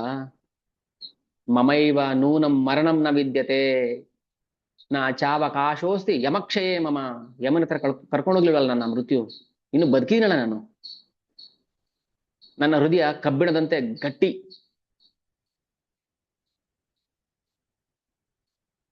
ಹೇಗಿದೆ ನೋಡಿ, ಎಷ್ಟು ಗಟ್ಟಿಗಿತ್ತಿ, ಎಷ್ಟು ನೋವು ತಿಂದಿರ್ಬೋದು ಅಂತ ಅರ್ಥ ಮಾಡ್ಕೋಬೇಕು ನಾವು. ಗಟ್ಟಿಗಿತ್ತಿ ಅಂದ್ರೆ ಸ್ಟ್ರಾಂಗ್ ಮೈಂಡೆಡ್ ಅಂತ ಅಲ್ಲ, ಎಷ್ಟು ನೋವು ತಿಂದಿದ್ದಾಳೆ ಕೌಸಲ್ಯ ಅಂತ ಅರ್ಥ ಮಾಡ್ಕೋಬೇಕು. ಇದೇ ತರ ಮಾತುಗಳು ಗೋಪಿರು ಹೇಳ್ತಾರೆ ಕೃಷ್ಣನಿಗೆ. ಹೇಗ್ ಹೋಗ್ತೇನೆ ನೀನು ಮಥುರೆಗೆ ನಮ್ಮನ್ ಬಿಟ್ಟು? ಅಕ್ರೂರ ಹೇಗ್ ಕರ್ಕೊಂಡು ಹೋಗ್ತೇನೆ ನೋಡೇ ಬಿಡ್ತೀನಿ ನಾನು, ಬನ್ರಿ ಎಲ್ಲ ಮಲ್ಕೊಂಬಿಡ ರಥ ಚಕ್ರದ ಕೆಳಗೆ ಅಂತ. ಎಲ್ಲ ಸಾಲ ಮಲ್ಕೊಂಬಿಡ್ರು. ನೀನ್ ರಥ ನೀನ್ ಕೃಷ್ಣನ್ ಕರ್ಕೊಂಡು ಹೋಗ್ಬೇಕಾದ್ರೆ ನಮ್ಮನ್ನ ಕೊಂದೇ ಕರ್ಕೊಂಡು ಹೋಗ್ಬೇಕು ನೀನು. ಯಾಕಂದ್ರೆ ಅವ್ನು ಹೋದಂದ್ರೆ ನಾವು ಸತ್ತೋಗ್ತೀವಿ, ನಾವು ಬದುಕೋದಿಲ್ಲ. ಗಟ್ಟಿತನ ಅಂದ್ರೆ ಇದು. ಒಂದು ಕ್ಷಣನೂ ಬಿಟ್ಟಿರ್ತಿರ್ಲಿಲ್ಲ ಕೃಷ್ಣನ್. ಆದ್ರೆ ಯಾವತ್ತಾದ್ರೂ ಒಂದಿನ ಬರ್ತಾನೆ ಅನ್ನೋ ಮನಸ್ಥಿತಿ ನೋಡಿ ಅವರದ್ದು, ಧೈರ್ಯ, ನಂಬಿಕೆ. ಯಾವತ್ತಾದ್ರೂ ಒಂದಿನ ಕೃಷ್ಣ ನಮ್ಮ ನೋಡಕ್ ಬರ್ತಾನೆ, ನಮ್ಮನ್ನ ಅಪ್ಕೊಳ್ತಾನೆ, ನಮ್ಮನ್ನ ಮುದ್ದಾಡ್ತಾನೆ, ನಮ್ಗೆ ಪ್ರೀತಿ ತೋರಿಸ್ತಾನೆ ಅನ್ನೋ ಒಂದು ನಂಬಿಕೆಯಿಂದ ಹೇಗೆ ಕಾಯ್ತಾ ಕೂತಿದ್ರೋ ಹಾಗೆ ಕೌಸಲ್ಯ ಹೇಳ್ತಾಳೆ, ನನ್ನ ಹೃದಯ ಎಷ್ಟು ಗಟ್ಟಿ ಇದೆ ನೋಡು. ಅನೇನ ದುಃಖೇನ ಚ ದೇಹ ಮರ್ಪಿತಂ ಧ್ರುವಂ ಹಿ ಅಕಾಲೆ ಮರಣಂನ ವಿದ್ಯತೆ. ಯಾಕೆ ನನಗಿನ್ನು ಅಕಾಲ ಮರಣ ಬರ್ಲಿಲ್ಲ? ಮಗನ್ ಸುಖಕ್ಕೋಸ್ಕರ ನಾನು ಮಾಡಿದ್ದ ದಾನ ವ್ರತ ತಪಸ್ಸು ಎಲ್ಲ ವ್ಯರ್ಥ ಆಯ್ತಲ್ಲ? ಭೂಮಿಗೆ ಹಾಕಿದ ಬೀಜ ವ್ಯರ್ಥ ಆಯ್ತಲ್ಲ? ಸುನಿಷ್ಫಲಂ ಬೀಜಮಿವೋ ಅಪ್ತಂ ಮೂಷರೆ, ವ್ಯರ್ಥ ಆಯ್ತು, ಸುನಿಷ್ಫಲಂ. ಎಷ್ಟು ದುಃಖ. ಈಗ ಹೇಳಿದೆ, ಸುಖದ ಉತ್ತುಂಗದಲ್ಲಿ ಇದ್ದವಳನ್ನ ಒಂದೇ ಸಲ ತಲೆ ಕೆರಡೆ ಮಾಡಿ ಕೆಳಕ್ ಹಾಕಿದ್ರೆ ಏನಾಗುತ್ತೆ?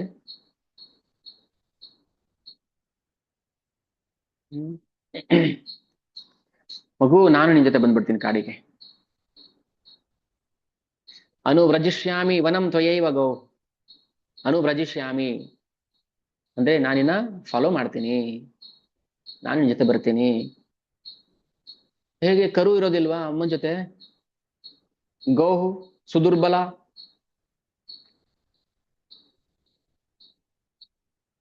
ಇಲ್ಲಿ ಕರು ಹಿಂದೆ ಅಮ್ಮ ಹೋಗುತ್ತಲ್ಲ ಹಾಗೆ ನಾನು ಬಂದ್ಬಿಡ್ತೀನಿ, ಕರ್ಕೊಂಡು ಹೋಗಿ. ನಾನು ಆದ್ಮೇಲೆ ಅಮ್ಮ ರಾಮಚಂದ್ರನಿಗೆ ಅರ್ಥ ಆಯ್ತು ಎಷ್ಟು ನೋವು ಪಡ್ತಿದ್ದಾಳೆ ಅಂತ. ಈ ಲಲಾಪ ಸಮೀಕ್ಷೆ ರಾಘವಂ, ಭಗವಂತನ ಮುಂದೆ ನಿಂತು ವಿಲಾಪ ಮಾಡ್ತಾ ಇದ್ದಾಳೆ, ನನಗ್ ಬೇಕು ನೀನು, ನಾನು ನಿನ್ ಜೊತೆ ಬರಬೇಕು. ಒಂದೇ ಭಾವ, ಯಶೋದಮಾಯದು ಕೌಸಲ್ಯದ ಹೆಚ್ಚು ಕಡಿಮೆ ಒಂದೇ ಭಾವ. ಭಗವಂತ ಅಂತ ಗೊತ್ತಿಲ್ಲ, ಭಗವಂತನ ಮಗು ಅಂತ ಪ್ರೀತಿ ಮಾಡ್ತಾಳೆ, ಎಷ್ಟು ವಿಲಾಪ ಮಾಡ್ತಾಳೆ, ನಾನು ನಿನ್ ಜೊತೆ ಬರ್ತೀನಿ, ಬರ್ಬೇಕು ನನ್ನ ಕರ್ಕೊಂಡು ಹೋಗು ಅಂತ. ನಾವು ಹಾಗೆ ಭಗವಂತನ ಕರ್ಕೊಂಡು ನಾನು ಆಟಕ್ಕೆ ಬರ್ತೀನಿ. ಈಗ ಕೃಷ್ಣನ ನಾವು ಸಖ್ಯ ಭಾಗದಲ್ಲಿ ನೋಡ್ತಾ ಇದ್ವಿ. ನಾವು ಸಣ್ಣವ್ರು ಇರ್ಬೇಕಾದ್ರೆ ಆಟ ಆಡಕ್ ಹೋಗ್ತಿದ್ವಿ ಫ್ರೆಂಡ್ಸ್ ಜೊತೆ. ಎಷ್ಟು ಅಟ್ಯಾಚ್ಮೆಂಟ್ ಇರ್ತಾ ಇತ್ತು ಫ್ರೆಂಡ್ ಜೊತೆ. ನಾನು ಬರ್ತೀನಿ ಆಟ ಆಡಕ್ಕೆ, ನನ್ನ ಕರ್ಕೊ, ನಾನು ಬರ್ತೀನಿ, ನಾನು ಬಿಟ್ಟು ಹೋಗ್ಬೇಡ. ನನ್ನ ಬಿಟ್ಟು ಆಟ ಆಡಕ್ ಹೋದ್ರೆ ಏನಾಗುತ್ತೆ, ನನಗೆ ಅವ್ರ ಮೇಲೆ ಬೇಜಾರಾಗುತ್ತೆ, ಕೋಪ ಬರುತ್ತಲ್ವಾ. ಅದೇ ತರನೇ ಭಗವಂತ ನಮ್ಮನ್ನ ಆಟ ಆಡಕ್ಕೆ ಸೇರಿಸ್ಕೊತಾ ಇಲ್ವಲ್ಲ, ನನ್ನನ್ನ ಆಟಕ್ಕೆ ಸೇರಿಸ್ಕೊತಲ್ಲ, ಅದೆಷ್ಟು ಬೇಜಾರಾಗುತ್ತೆ, ದುಃಖ ಆಗುತ್ತೆ. ನಾನು ಬರ್ತೀನಿ ಜೊತೆ ಆಟ ಆಡಕ್ಕೆ ಅಂತ. ಅಂದ್ರೆ ಆ ಭಾವದಲ್ಲಿ ನಾವು ಭಗವಂತನ ಹಿಡ್ಕೋಬೇಕು, ಆಕರ್ಷಣೆ ಮಾಡ್ಬೇಕು. ನಾನು ಬರ್ತೀನಿ ಆಟ ಆಡಕ್ಕೆ, ನನ್ನ ಯಾಕೆ ಸೇರಿಸ್ಕೊ, ಹೌದು ನಾನು ಪಾಪಿ, ಏನೀಗ ನನ್ ನಿನ್ ಜೊತೆ ಸಂಘ ಬೆಳೆಸೋಕೆ ನನ್ಗೆ ಅರ್ಹತೆ ಇಲ್ಲ, ಆದ್ರೂ ನಾನು ಬರ್ಲೇಬೇಕು, ನಾನು ಆಡ್ಲೇಬೇಕು, ನಾನು ನಿನ್ ಜೊತೆ ಇರ್ಲೇಬೇಕು. ಅದಕ್ಕೆ ನೀನೇ ಅರ್ಹತೆ ಕೊಡ್ಬೇಕು, ನೀನೇ ನನ್ನ ಉದ್ಧಾರ ಮಾಡ್ಬೇಕು. ಆಗ ಅದೇನೆ ಶರಣಾಗತಿ ಅಂದ್ರೆ. ಆಗ ನಾವು ಸಂಪೂರ್ಣ ಭಾರ ನಾವು ಭಗವಂತನ ಮೇಲೆ ಹಾಕಿ. ಕೌಸಲ್ಯ ಈಗ ಏನ್ ಮಾಡುದು, ಸಂಪೂರ್ಣ ಭಾರ ರಾಮಚಂದ್ರನ ಮೇಲೆ ಹಾಕ್ಬಿಟ್ಟು, ನನ್ಗೆ ಗೊತ್ತಿಲ್ಲ, ನಾನು ನಿನ್ ಜೊತೆ ಕಾಡಿಗೆ ಬರ್ಬೇಕು.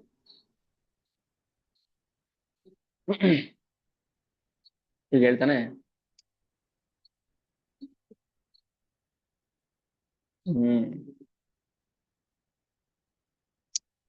ಲಕ್ಷ್ಮಣ ಇದ್ದ ಜೊತೆಲಿ ಎಲ್ಲ ನೋಡ್ತಿದ್ದೇನೆ, ಕೋಪ ಕರೀತಾ ಇದೆ. ತದಿದಂ ವಚನಂ ರಾಜ್ಞ ಪುನರ್ಬಾಲಿಂ ಉಪೇಕ್ಷಿತಃ ಪುತ್ರಕೋ ಹೃದಯ ಕುರ್ಯಾತ್ ರಾಜವೃತ್ತ ಮನುಸ್ಮರನ್. ಅಣ್ಣ ಬುದ್ಧಿ ಇದೆಯಾ ನಿನಗೇನಾದ್ರು? ಅವನು ಯಾರೋ ಮುದುಕ ಹೆಣ್ಣಿನ ಸಹವಾಸಕ್ಕೆ ಬಿದ್ದು ಕಾಮದ ಆಸೆಯಿಂದ ಕಾಡಿಗೆ ಹೋಗು ಅಂದ್ಬಿಟ್ಟ, ನೀನ್ ಹೊರಟ್ಬಿಡ್ತೀಯಾ? ಹೇಗಿದೆ ನೋಡಿ ಮಾತುಗಳು. ವೃದ್ಧಾಪ ಅವನಿಗೆ ಅಪ್ಪನ ಬಗ್ಗೆ ಹೇಳ್ತಾ ಇದ್ದಾನೆ, ವಿವೇಕ ಶೂನ್ಯ, ಅವನಿಗೆ ಬುದ್ಧಿ ಇಲ್ಲ ಅವನಿಗೆ.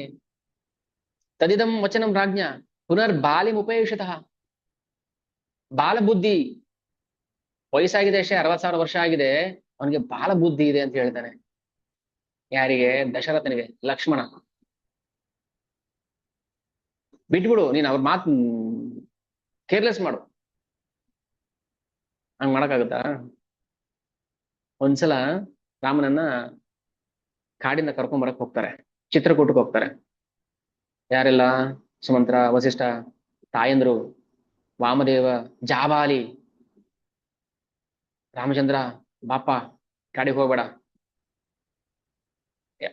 ರಾಮಚಂದ್ರ ಚಿತ್ರಕೂಟದಲ್ಲಿದ್ದಾಗ ತಂದೆ ತೀರ್ಕೊಂಡಿದ್ದು ವಿಷಯ ಗೊತ್ತಾಗುತ್ತೆ. ಜಾಬಾಲಿ ಹೇಳ್ತಾರೆ, ಇದೆಲ್ಲ ಮುಂದೆ ಬರುತ್ತೆ ಅರಣ್ಯಕಾಂಡದಲ್ಲಿ, ಮುಂಚೆನೆ ಹೇಳ್ಬಿಡ್ತೀನಿ ನಾನು. ಜಾಬಾಲಿ ಹೇಳ್ತಾರೆ, ರಾಮಚಂದ್ರ ಪಿತೃವಾಕ್ಯ ಪರಿಪಾಲನೆ ಮಾಡ್ಬೇಕು ಸರಿ, ಈಗ ನಿನ್ ಪಿತೃಗಳೇ ಇಲ್ವಲ್ಲ, ಅಪ್ಪನೇ ಇಲ್ವಲ್ಲ, ಈಗೇನ್ ಪರಿಪಾಲನೆ ಮಾಡ್ತೀಯ ನೀನು? ಆ ಮಾತಿಗೆ ಬೆಲೆ ಇಲ್ಲ ಆಯ್ತು ಇವಾಗ. ಅಂದ್ರೆ ಅಪ್ಪ ಇದ್ದಾಗ ಆಡಿದ್ರೆ ಮಾತ್ರ ಮಾತು ಬೆಲೆ, ಅಪ್ಪ ಸತ್ ಮೇಲೆ ಇಲ್ಲವಾ? ಜಾಬಾಲಿ ಹೇಳೋ ಮಾತು. ರಾಮಚಂದ್ರ ಏನ್ ಹೇಳ್ತಾನೆ, ಈಗ ಯಾರೋ ಒಬ್ಬ ದೂರದ ದೇಶದಲ್ಲಿ ವಾಸ ಮಾಡ್ತಿರ್ತಾನೆ ಅಂತ ಇಟ್ಕೊಳ್ಳಿ. ಆಯ್ತು, ನಮ್ಮ ಮಗ ದೂರ ದೇಶದಿದ್ದಾನೆ. ಅವನಿಗೇನ್ ಮಾಡಿ ನೀವು, ಇಲ್ಲಿಂದ ಪಿಂಡ ಹಾಕಿಬಿಡಿ, ತಗೋ ಮಗು ಬೆಳಗಿನ ಬ್ರೇಕ್ಫಾಸ್ಟ್ ತಿನ್ನು, ಒಂದು ವಾಟ್ಸಪ್ ಫೋಟೋ ತೆಗೆದು ಕಳಿಸ್ಬಿಡಿ. ಅವ್ನು ಹೊಟ್ಟೆ ತುಂಬುತ್ತಾ ಅಲ್ಲಿ? ಇಲ್ಲ ಅಲ್ವಾ? ಅಂದ್ರೆ ಅವನು ಅದನ್ನ ನೇರವಾಗಿ ಅನುಭವಿಸಿದ್ರೆ ಮಾತ್ರ ತಾನೇ ಅದಕ್ಕೆ ಬೆಲೆ. ಅವನಿರ್ಬೇಕು ಎದುರುಗಡೆ, ಅವನ ಮುಂದೆ ನಾವು ಊಟ ಕೊಡ್ಬೇಕು, ಅವ್ನಿಗೆ ತಿನ್ನಿಸ್ಬೇಕು, ಅವಾಗ ತಾನೇ ಅದು ಹೊಟ್ಟೆ ತುಂಬೋದು. ವಾಟ್ಸಪ್ ಅಲ್ಲಿ ಮೆಸೇಜ್ ಕಳಿಸಿ ಹೊಟ್ಟೆ ತುಂಬುತ್ತಾ ಅವನಿಗೆ? ಪಿಂಡ ಹಾಕ್ಬಿಟ್ರೆ ಹೊಟ್ಟೆ ತುಂಬೋಗುತ್ತಾ? ಇಲ್ಲ ಅಲ್ವಾ? ಮತ್ತೆ ಹಾಗೇನೆ ಅಂತ ಜಾಬಾಲಿ ಹೇಳ್ತಾರೆ. ಹಾಗಿದ್ಮೇಲೆ ಶ್ರಾದ್ದ ಕಾರ್ಯ ಯಾಕೆ ಮಾಡ್ಬೇಕಪ್ಪ? ಶ್ರಾದ್ದ ಅಂತ ಯಾಕೆ ಮಾಡ್ಬೇಕು? ಪಿತೃಗಳು ಸತ್ತ ಮಾತ್ರಕ್ಕೆ ಅವರು ನಮ್ ಜೊತೆ ಇಲ್ಲ ಅಂತ ಅಲ್ಲ, ಪಿತೃಲೋಕದಲ್ಲಿ ಇರ್ತಾರೆ, ಅಥವಾ ಇನ್ಯಾವುದೋ ಒಂದು ರೂಪದಲ್ಲಿ ಇರ್ತಾರೆ.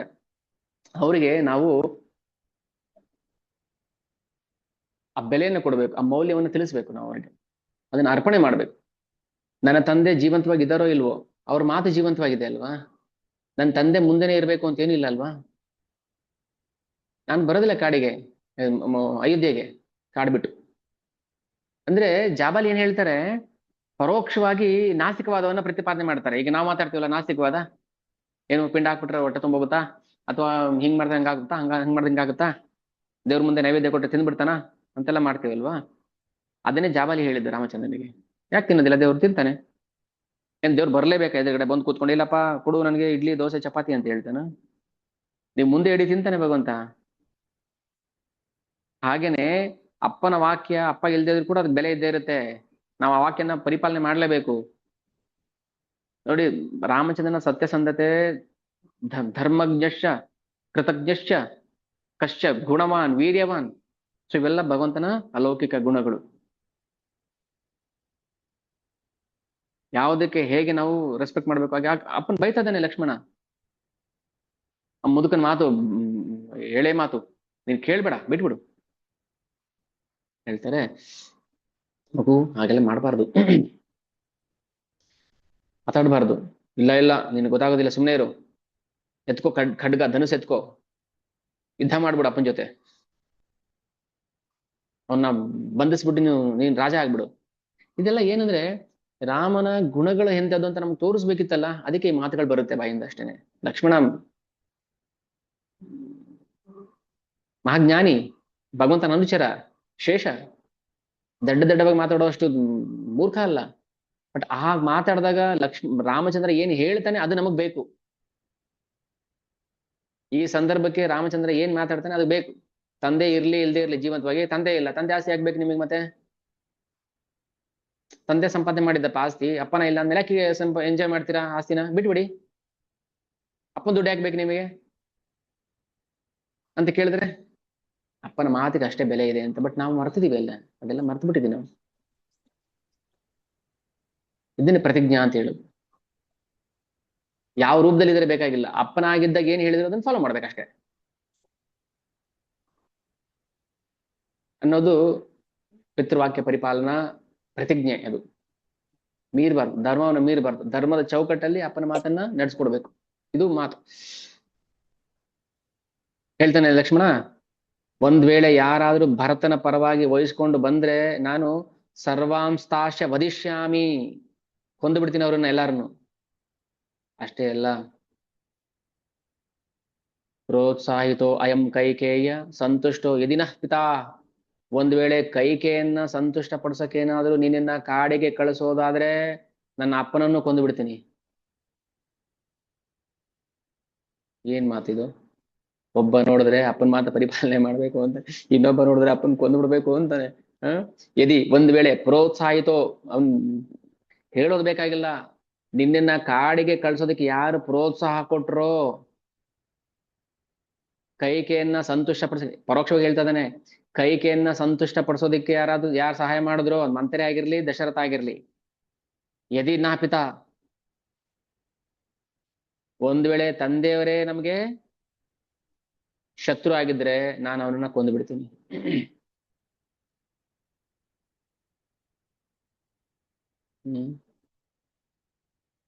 ಕೌಸಲ್ಯ ಇದ್ದಾಳೆ ಎದುರುಗಡೆ, ರಾಮಚಂದ್ರ ಅಮ್ಮನ ಮುಂದೆ ಕೈ ಕಟ್ಕೊಂಡು ನಿಂತಿದ್ದಾನೆ, ಕೈ ಮುಕ್ಕೊಂಡು. ಇನ್ ಕೋಪದಲ್ಲಿ ಮಾತಾಡ್ತಾ ಇದ್ದಾನೆ ಲಕ್ಷ್ಮಣ. ಅನುರಕ್ತೋಸ್ಮಿ ಭಾವೇನ ಭ್ರಾತರಂ ದೇವಿ ತತ್ವತಃ ಸತ್ಯೇನ ಧನುಷಾ ಚೈವ ದತ್ತೇನೇಷ್ಟೇನ ತೇ ಶಪೇ. ದೊಡ್ಡಮ್ಮ, ನಿನ್ನ ಮೇಲೆ ಆಣೆ ಮಾಡಿ ಹೇಳ್ತೇನೆ, ಒಂದ್ ವೇಳೆ ರಾಮಚಂದ್ರ ಏನಾದ್ರು ಕಾಡಿಗೆ ಹೋಗ್ತಾನೆ ಅಂತ ಆದ್ರೆ, ಅಥವಾ ಅಗ್ನಿ ಪ್ರವೇಶ ಮಾಡ್ತಾನೆ ಅಂತಾನೆ ಆದ್ರೆ ನಾನು ಮೊದಲು ಮಾಡ್ತೀನಿ, ಅಂದ್ರೆ ನಾನ್ ಮೊದಲು ಸಾಯ್ತೀನಿ ಅಂತ. ಅದಕ್ಕೆ ನೋಡಿ, 14 ವರ್ಷ ಮೊದಲು ಮುಂದೆ ಲಕ್ಷ್ಮಣ ಇರ್ತಾನೆ, ಮಧ್ಯದಲ್ಲಿ ಸೀತಾ ಮಾತೆ ಇರ್ತಾಳೆ, ಕೊನೆಯಲ್ಲಿ ರಾಮಚಂದ್ರ ಇರ್ತಾನೆ. ಏನ್ ಮಾತು! ರಾಮಚಂದ್ರ ಕಾಡಲ್ಲಿ ಇರುವಾಗ ಬರೀ ಕಾಲ ನಡ್ಕೊಂಡು ಹೋಗ್ತಾನೆ, ಎಲ್ಲೋನು ಪಾದರಕ್ಷೆ ಧರಿಸ್ಲಿಲ್ಲ. 14 ವರ್ಷ ಯಾವ ನಗರ ಪ್ರವೇಶ ಮಾಡ್ಲಿಲ್ಲ, ಯಾರು ಬೇಯಿಸಿದ್ದು ತಿಂದಿಲ್ಲ, ಗುಹಾ ಆಫರ್ ಮಾಡ್ತಾನೆ ತಿನ್ಲಿಲ್ಲ. ವಿಭೀಷಣ ಪಟ್ಟಾಭಿಷೇಕ ಆಗ್ಬೇಕು, ಲಂಕೆಗೆ ಬಾ ಅಂತ ಕರೀತಾನೆ, ಹೋಗ್ಲಿಲ್ಲ ಲಂಕೆಗೆ. ಅಲ್ಲೇ ಸಮುದ್ರದಲ್ಲಿ ನೀರು ತರಿಸಿ ಪಟ್ಟಾಭಿಷೇಕ ಮಾಡ್ತಾರೆ. ನಗರ ಪ್ರವೇಶ ನಿಷಿದ್ಧ. ಹೋಗ್ಬಾರ್ದು, ಬೇಯಿಸಿ ತಿನ್ನಬಾರ್ದು, ಗೆಡ್ಡೆ ಗೆಣಸು ಮಾತ್ರ ತಿನ್ಬೇಕು. ಒಂದ್ಸಲ ನಡ್ಕೊಂಡು ಹೋಗ್ತಿದ್ದಾರೆ ಕಾಡಲ್ಲಿ, ಮುಳ್ಚುಚ್ಚಿತು ರಾಮಚಂದ್ರನಿಗೆ. ಭಯಂಕರವಾದ ಕೇತಕಗಳು, ವೇತ್ರ, ಕೇತಕ, ಕೀಚಕ, ಭಯಂಕರ ಮುಳ್ಳೋದು. ಲಕ್ಷ್ಮಣ ಮುಳ್ಳು ಚುಚ್ಚಕ್ ಜಾಗ ಇರಲಿಲ್ಲ ರಾಮಚಂದ್ರನ ಕಾಲಿಗೆ, ಅಷ್ಟು ಮುಳ್ಳು ಚುಚ್ಚಿಬಿಟ್ಟಿತ್ತು. ಲಕ್ಷ್ಮಣನಿಗೆ ನೋವಾಯ್ತು. ಅಣ್ಣ ಏನು ನಮ್ ದುರ್ಗತಿ, ರಾಜನಾಗಿ ಚಿನ್ನದ ಪಾದಕ್ಕೆ ಧರಿಸಿ ನೀನು ರಾಜ್ಯಭಾರ ಮಾಡ್ಬೇಕಾಗಿದ್ದವನು, ದುಷ್ಟೇ ಮಾತು ಕೇಳ್ಕೊಂಡು ನಾವೀಗ ವನವಾಸ ಮಾಡ್ತಾ ಇದೀವಲ್ಲ, ಎಷ್ಟು ನೋವು ಪಡ್ತಾ ಇದೆಯಾ ನೀನು, ಕಾಲಿಗೆ ಮುಳ್ಳು ಚುಚ್ಚಿದೆ, ತೆಗಿಲಾ ಅಂತಾನೆ. ಬೇಡ ಬೇಡ ಇರ್ಲಿ, ಏನ್ ಕರುಣೆ ಅದು, ಇರ್ಲಿ. ಅವರು ನನ್ನ ಪಾದ ಆಶ್ರಯಕ್ಕೆ ಬರ್ದಿದಾರಲ್ಲ, ಮುಳ್ಳುಗಳು ಕೂಡ ಭಗವಂತನ ಪಾದ ಆಶ್ರಯಕ್ಕೆ ಬಂದಿದೆ, ಅದನ್ನ ಯಾಕೆ ತೆಗಿಬೇಕು ನಾವು? ಅಲ್ಲ, ಭಗವಂತ ಮುಳ್ಳನ್ನು ಕೂಡ ದೂರ ಮಾಡೋದಿಲ್ಲ, ಆಶ್ರಯಕ್ಕೆ ಬಂದ್ರೆ ನಮ್ಮನ್ನು ದೂರ ಮಾಡ್ತಾನ? ಇರ್ಲಿ ಅಂತ ಸಹಿಸ್ಕೊತಾನೆ ಆ ನೋವನ್ನ. ಭಗವಂತನಿಗೆ ಮುಳ್ಳು, ಬಳ್ಳಿ, ಹೂವು, ದುಷ್ಟ ಶಿಷ್ಟ ಯಾವ ಭೇದ ಭಾವ ಇಲ್ಲ. ಯಾರು ಭಗವಂತನ ಕಾಲು ಹಿಡ್ಕೋತಾರೆ, ಮುಳ್ಳಾಗಿರ್ಲಿ ಕಲ್ಲಾಗಿರ್ಲಿ, ಭಗವಂತ ಆಶ್ರಯ ಕೊಡ್ತಾನೆ, ಇಷ್ಟೇ ಅರ್ಥ. ವಿಭೀಷಣ ಶತ್ರು ತಮ್ಮ, ಆಶ್ರಯ ಕೆಳಗ್ ಬರ್ತಾನೆ.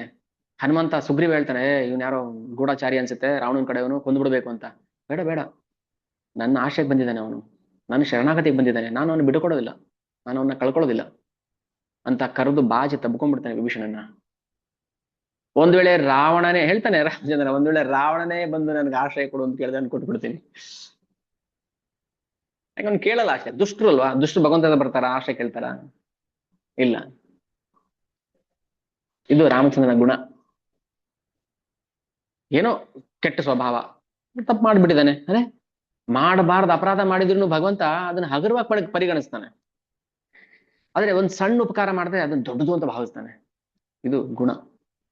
ಯಾಕೆ ನಾವು ದೋಷ ನೋಡ್ತೀವಿ ಭಗವಂತನಲ್ಲಿ? ಅದೇ ಜನರಲ್ ದೋಷ ನೋಡೋದಷ್ಟೇ ಅಲ್ಲ, ನಾವು ಭಗವಂತನಲ್ಲೂ ದೋಷ ನೋಡ್ತೀವಿ. ಆದ್ರೆ ಭಗವಂತ ಏನ್ ಮಾಡ್ತಾನೆ, ನಾವೊಂದ್ ಸಣ್ಣ ಉಪಕಾರ ಮಾಡಿದ್ರೆ ದೊಡ್ಡದಾಗಿ ನೋಡ್ತಾನೆ.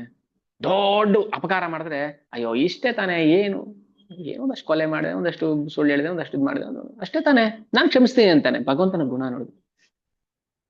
ಆದ್ರೆ ನಾವು ಶರಣಾಗತಿಗೆ ಬರ್ತಾ ಇಲ್ಲ, ನಮ್ ದುರ್ಗುಣ ಇದು, ನಮ್ ದೌರ್ಭಾಗ್ಯ. ಅದೇ ಅಪರಾಧ ಎಲ್ಲ ಮಾಡ್ತಾರ್ರಿ. ಈಗ ಲಕ್ಷ್ಮಣ ಹೇಳಿಲ್ವಾ, ದಶರಥನ್ ಕೊಂದ್ಬಿಡ್ಬೇಕು, ಕೈಕೇನ್ ಕೊಂದ್ಬಿಡ್ಬೇಕು ಅಂತ, ಭಗವಂತನ ಮುಂದೆನೆ ನಿಂತ್ಕೊಂಡು. ಆ ಕೋಪ ಏನಕ್ಕೆ ಬಂತು? ರಾಮಚಂದ್ರನ್ಗೆ ಅಪಮಾನ ಅವ್ರು ಅಪರಾಧ ಮಾಡ್ತಿದ್ದಾರೆ ಅಂತ. ಸುಗ್ರೀವ ಅಪರಾಧ ಮಾಡ್ದ. ಭಗವಂತನ ರಾಮಚಂದ್ರನ್ ಕರೆಸಿ, ಎಲ್ಲಿ ನಾನು ಸ್ನೇಹ ಮಾಡ್ತೇನೆ, ನೀನು ನನ್ ಸಖ್ಯ ಬೆಳೆಸ್ತೀಯಾ, ಅಗ್ನಿ ಸಾಕ್ಷಿ ಪ್ರಮಾಣ ಮಾಡು ಅಂತಾನೆ. ಭಗವಂತನ ಮುಂದೆ ನಿಂತ್ಕೊಂಡು ಗ್ಯಾರಂಟಿ ಇಲ್ಲ, ನಂಬಿಕೆ ಇಲ್ಲ, ಭಗವಂತನ ಮೇಲೆ ನಂಬಿಕೆ ಇಲ್ಲ ಸುಗ್ರೀವನಿಗೆ.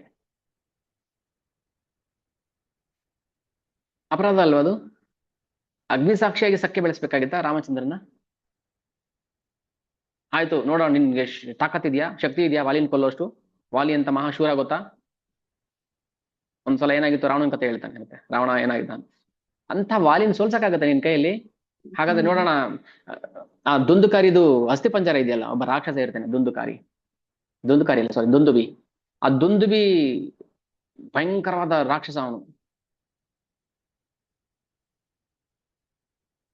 ಆ ದುಂದುಬಿ ಹೆಣ ಬಿದ್ದಿರುತ್ತೆ, ಅದನ್ನ ಕಾಲಲ್ಲಿ ಒದ್ಬಿಡ್ತಾನೆ. ಅಂದ್ರೆ ಅಷ್ಟು ಶಕ್ತಿ ಇದೆ ರಾಮಚಂದ್ರನಿಗೆ ಅಂತ ತೋರ್ಸೋದಕ್ಕೆ. ಆಮೇಲೆ ಸಾಲ ವೃಕ್ಷಗಳಿರುತ್ತೆ, 7 ಸಾಲ ವೃಕ್ಷಗಳು, ಅದನ್ನ ಒಂದೇ ಬಾಣದಲ್ಲಿ ಹೊಡೆದು ಅದನ್ನ ಕತ್ತರಿಸಿ, ಆ ಬಾಣ ಶಮನ ಆಗದೆ ಪಾತಾಳಕ್ಕೆ ಹೋಗಿ ವಾಪಸ್ ಬರುತ್ತೆ. ಅಂದ್ರೆ ಅಷ್ಟು ಶಕ್ತಿವಂತ ಭಗವಂತನ ಪರೀಕ್ಷೆ ಮಾಡ್ತಾನೆ ಸುಗ್ರೀವ. ಅದನ್ನ ಅಪರಾಧ ಅಂತ ಪರಿಗಣಿಸಿಲ್ಲ ಭಗವಂತ. ಅದು ಅಪರಾಧ ಅಲ್ಲ, ದೋಷ ಅಲ್ಲ, ಅದು ಒಪ್ಕೊಂಡ್ಯಾ, ನನ್ನ ಶಕ್ತಿ ತಿಳ್ಕೊಂಡ್ಮೇಲೆ ಅದು ನಾನು ಒಪ್ಕೊಂಡ, ಅಷ್ಟೇ ನನ್ಗೆ ಬೇಕಾಗಿರೋದು. ನಾವೆಲ್ರು ಹೇಳೋದು ಅಷ್ಟೇನೆ, ಭಗವಂತ ಯಾರಂತ ಗೊತ್ತಿಲ್ವಾ, ಅದೇನ್ ತಪ್ಪಲ್ಲ. ತಿಳ್ಕೊಂಡ್ಮೇಲೆ ನಾವು ಅವನ್ನ ಸ್ವೀಕಾರ ಮಾಡ್ಬೇಕು, ಅವನಿಗೆ ಶರಣಾಗತರಾಗ್ಬೇಕು ಅಷ್ಟೇ. ವಾಲಿಗೆ ಗೊತ್ತಿರ್ಲಿಲ್ಲ ರಾಮನ ಶಕ್ತಿ ಎಷ್ಟು ಅಂತ, ಸುಗ್ರೀವನ್ ಗೊತ್ತಿರ್ಲಿಲ್ಲ, ರಾವಣನ್ ಗೊತ್ತಿರ್ಲಿಲ್ಲ. ಗೊತ್ತಾದ ಮೇಲೆ ಹೇಳ್ತಾರೆ, ರಾಮ ಸಾಮಾನ್ಯದವನೆಲ್ಲ. ಅಂಗದ ಹೋಗಿ ಹೇಳ್ತಾನೆ, ಹನುಮಂತ ಹೋಗಿ ಹೇಳ್ತಾನೆ, ಸುಮ್ಮನೆ ಮರ್ಯಾದೆಯಿಂದ ರಾಮನ ಶಕ್ತಿನ ತಿಳ್ಕೊಂಡು ಶರಣಾಗ್ಬಿಡು, ಬಿಟ್ಬಿಡ್ತಾನೆ ನಿನ್ನ. ಮಾಡ್ಲಿಲ್ಲ ಅವನು. ಅದಕ್ಕೆ ಹೇಳೋದು, ಶರಣಾಗತರಾಗಬೇಕು ನಾವು, ಇಲ್ಲಾಂದ್ರೆ ಕಷ್ಟ ಏನು, ಇಂಪಾಸಿಬಲ್.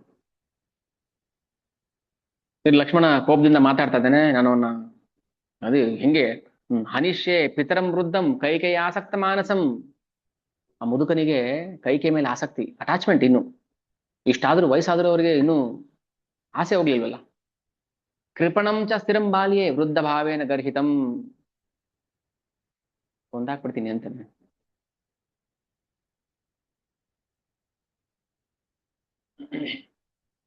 ಇದೆಲ್ಲ ಭಗವಂತನ ಮೇಲಿರೋ ಪ್ರೀತಿಯಿಂದ ಮಾತಾಡ್ತಾರೆ.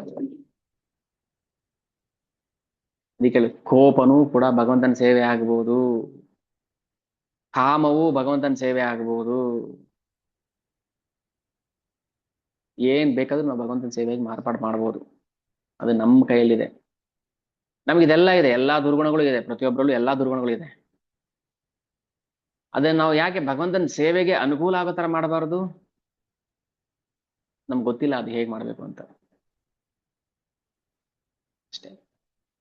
ಅದನ್ನ ಕೊಡ್ಬೇಕಾದ್ರೆ ಭಗವಂತನೇ ಕೊಡ್ಬೇಕು ಆ ಬುದ್ಧಿಯನ್ನ.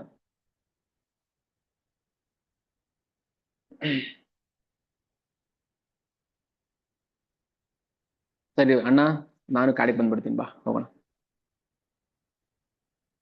ತದ್ವಿಯೋಗಾನ್ನ ಮೇ ಕಾರ್ಯಂ ಜೀವಿತೇನ ಸಖೇ ಸುಖೇನ ಚ ತ್ವಯಾ ಸಹ ಮಮ ಶ್ರೇಯಸ್ಸೃಣಾಮಪಿ ಭಕ್ಷಣಂ.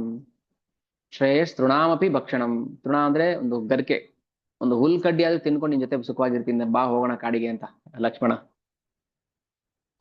ಬೈದ್ಬಿಟ್ಟು ಸಮಾಧಾನ ಮಾಡ್ಕೊಂಡು, ಅಣ್ಣ ಈ ಮೂರ್ಖರ ಹತ್ರ ಏನು, ಹೋಗೋಣ ಬಾ, ಒಂದು ಹುಲ್ ಕಡ್ಡಿ ಆದ್ರೂ ತಿನ್ಕೊಂಡು ನಾನು ಸುಖವಾಗಿರ್ತೀನಿ ನಾನು. ನಿಮಗೆ ಪ್ರೀತಿ ಹೀಗೆ ಎಷ್ಟೊಂದು ಸಂವಾದ ನಡೆಯುತ್ತೆ, ಒಂದೊಂದು ಅಷ್ಟೊಂದು ಹೇಳಕ್ ಆಗೋದಿಲ್ಲ. ಸರಿ ಅಮ್ಮ, ಧೈರ್ಯ ಕೆಡಬೇಡಿ ನೀವು. ಶೋಕಃ ಸಂಧಾರ್ಯತ ಮಾತಃ ಹೃದಯ ಸಾಧು ಮಾಶುಚಃ. ನೋಡಿ ಇಲ್ಲೂ ಕೃಷ್ಣ ರಾಮಚಂದ್ರ ಮಾಶುಚಃ, ಶೋಕಿಸ್ಬೇಡಮ್ಮ, ನಾನು ಬರ್ತೀನಿ. ವನವಾಸಾದಿ ಹೈಷಾಮಿ ಪುನಃ ಕೃತ್ವ ಪಿತುರ್ವಚಃ. ಅಪ್ಪನ ವಾಕ್ಯವನ್ನ ತೀರಿಸಿ ನಾನು ಮತ್ತೆ ವಾಪಸ್ ಬರ್ತೀನಿ. ಅಂಬಾ ಸಂಹೃತ್ಯ ಸಂಭಾರಂ ದುಃಖಂ ಹೃದಯ ನಿಗ್ರಹ ಚ.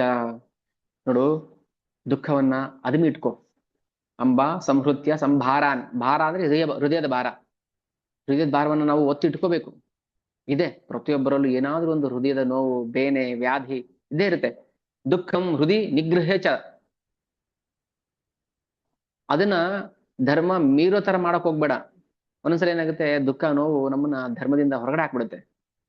ನೀನ್ ಹಂಗ್ ಮಾಡ್ಬೇಡ. ವನವಾಸ ಕೃತ ಬುದ್ಧಿರ್ ಮಮ ಧರ್ಮ ಅನುವರ್ತತಾಂ. ನನ್ನ ಧರ್ಮವನ್ನು ಪಾಲನೆ ಮಾಡಕ್ಕೆ ಬಿಟ್ಬಿಡು ನನ್ನ. ವಾತ್ಸಲ್ಯ ಅನ್ನೋ ಅಸ್ತ್ರವನ್ನ ಉಪಯೋಗಿಸಿ ಬ್ಲಾಕ್ ಮೇಲ್ ಮಾಡ್ಬೇಡ ನನ್ನನ್ನ. ವಾತ್ಸಲ್ಯ ಅನ್ನೋ ಸೀತಾಮಾತೆ ಹೇಳ್ತಾರೆ, ಅದಕ್ಕೊಂದು ಕಾರಣ ಇದೆ.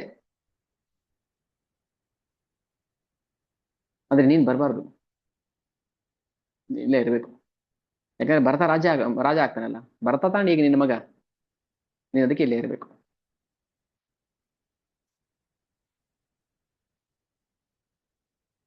ಸರಿ, ಕೌಸಲ್ಯ ಏನ್ ಮಾಡ್ತಾಳೆ, ಮಗು ಇವಾಗ ಪ್ರಶ್ನೆ ಕೇಳ್ತಾಳೆ. ತಂದೆ ಎಷ್ಟು ಪ್ರೀತಿ ಪಾತ್ರನೋ ಮಗುಗೆ, ತಾಯಿನೂ ಅಷ್ಟೇ ಅಲ್ವಪ್ಪ? ಹೌದಮ್ಮ. ಬ್ಲಾಕ್ ಮೇಲ್ ಮಾಡಕ್ ಬರ್ತಲ್ಲ, ಗೊತ್ತಾಯ್ತು ರಾಮಚಂದ್ರನಿಗೆ. ಎಲ್ಲಿ ಲಿಂಕ್ ಆಗುತ್ತೆ ಅದು? ಅಪ್ಪ ಹೇಳಿದ್ರು ಅಂತ ಕಾಡಿಗೆ ಹೋಗ್ತಾ ಇದೆಯಾ ಅಲ್ವಾ? ಹೌದು. ಅಮ್ಮ ಹೇಳ್ತಾಳೆ ಕಾಡಿಗೆ ಹೋಗ್ಬೇಡ. ಇದು ಆಗದೆ ಇರೋಂಥ ವಿಚಾರ ಇದು ಬ್ಲಾಕ್ ಮೇಲ್ ಟೆಕ್ನಿಕ್ ರಾಮಚಂದ್ರನಿಗೆ ವರ್ಕೌಟ್ ಆಗ್ಲಿಲ್ಲ. ಹೇಗ್ ಮಾಡ್ತಾಳೆ ನೋಡಿ ಮಗು. ಯಥೈವ ತೇ ಪುತ್ರ ಪಿತಾ ತಥಂ. ಪುತ್ರನಿಗೆ ಪಿತಾ ಹೇಗೋ, ಗುರು ಸ್ವಧರ್ಮೇಣ ಸಹೃತ್ತಯಾಚ ನ ತ್ವಾ ಅನುಜಾನಾಮಿ ನಮಾಂ ವಿಹಾಯ ಸುದುಃಖಿತಾಮಹರ್ಹಸಿ ಪುತ್ರ ಗಂತುಂ. ಕಿಂ ಜೀವಿತೇನೇಹ ವಿನಾ ತ್ವಯಾಮೇ ಲೋಕೇನವ ಕಿಂ ಸ್ವದಯಾಮೃತೇನ. ನಾನು ಕಾಡಿಗೆ ಹೋಗೋದಿಕ್ಕೆ ಆಜ್ಞೆ ಕೊಡೋದಿಲ್ಲ. ಇದು ಒಳ್ಳೆ ಪೀಕ್ಲಾಟ ಆಯ್ತು ಇವಾಗ. ಅಪ್ಪ ಹೇಳಿದ್ರೆ ಕಾಡಿಗೆ ಹೋಗಿ ಅಂತ, ಅಮ್ಮ ಹೇಳ್ತಾಳೆ ಕಾಡಿಗೆ ಹೋಗ್ಬಾರ್ದು, ಅಪ್ಪಣೆ ಕೊಡೋದಿಲ್ಲ ಅಂತ. ಇವಾಗ ಏನ್ ಮಾಡ್ಬೇಕು? ಏನ್ ಮಾಡ್ತಿದ್ರಿ ನೀವು? ಯಾರಾದ್ರೂ ಒಬ್ರಿಗ ನೋವು ಕೊಡ್ಲೇಬೇಕಲ್ವಾ? ಯಾರು ಕೊಡ್ತಿದ್ರಿ? ಅಮ್ಮನ್ಗ ಅಪ್ಪನ್ಗ? ನನ್ಗ ಅಮ್ಮ ಅಂದ್ರೆ ಇಷ್ಟ, ಅಮ್ಮನ್ ನೋವು ಕೊಡಬಾರ್ದು, ಆಯ್ತಮ್ಮ ಇಲ್ಲೇ ಉಳ್ಕೊಂಡ್ಬಿಡ್ತೀನಿ ಅಂತ ಹೇಳ್ತಿದ್ರ? ಹೇಳಿ, ಏನ್ ಮಾಡ್ತಿದ್ರಿ?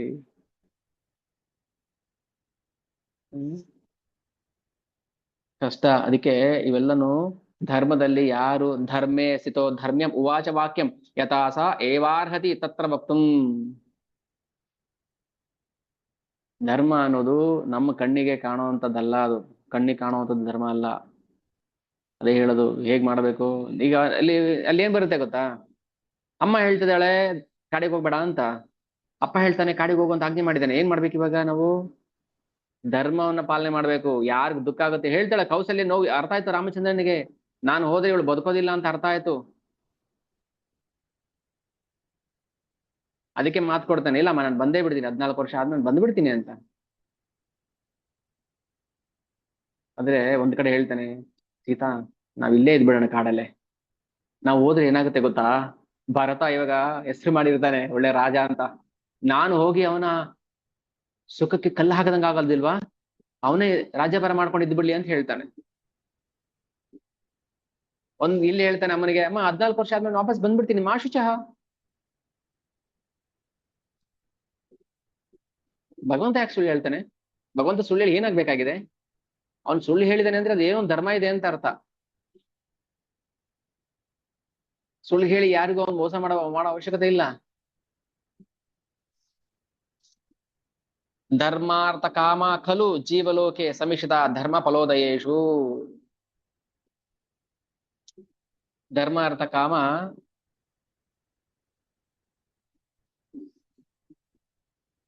ಅವು ಮೋಕ್ಷಕ್ಕೆ ಮಾರ್ಗ ಆಗಬೇಕು, ಮೋಕ್ಷಕ್ಕೆ ದಾರಿ ಕೊಡೋ ಆಗ್ಬೇಕು.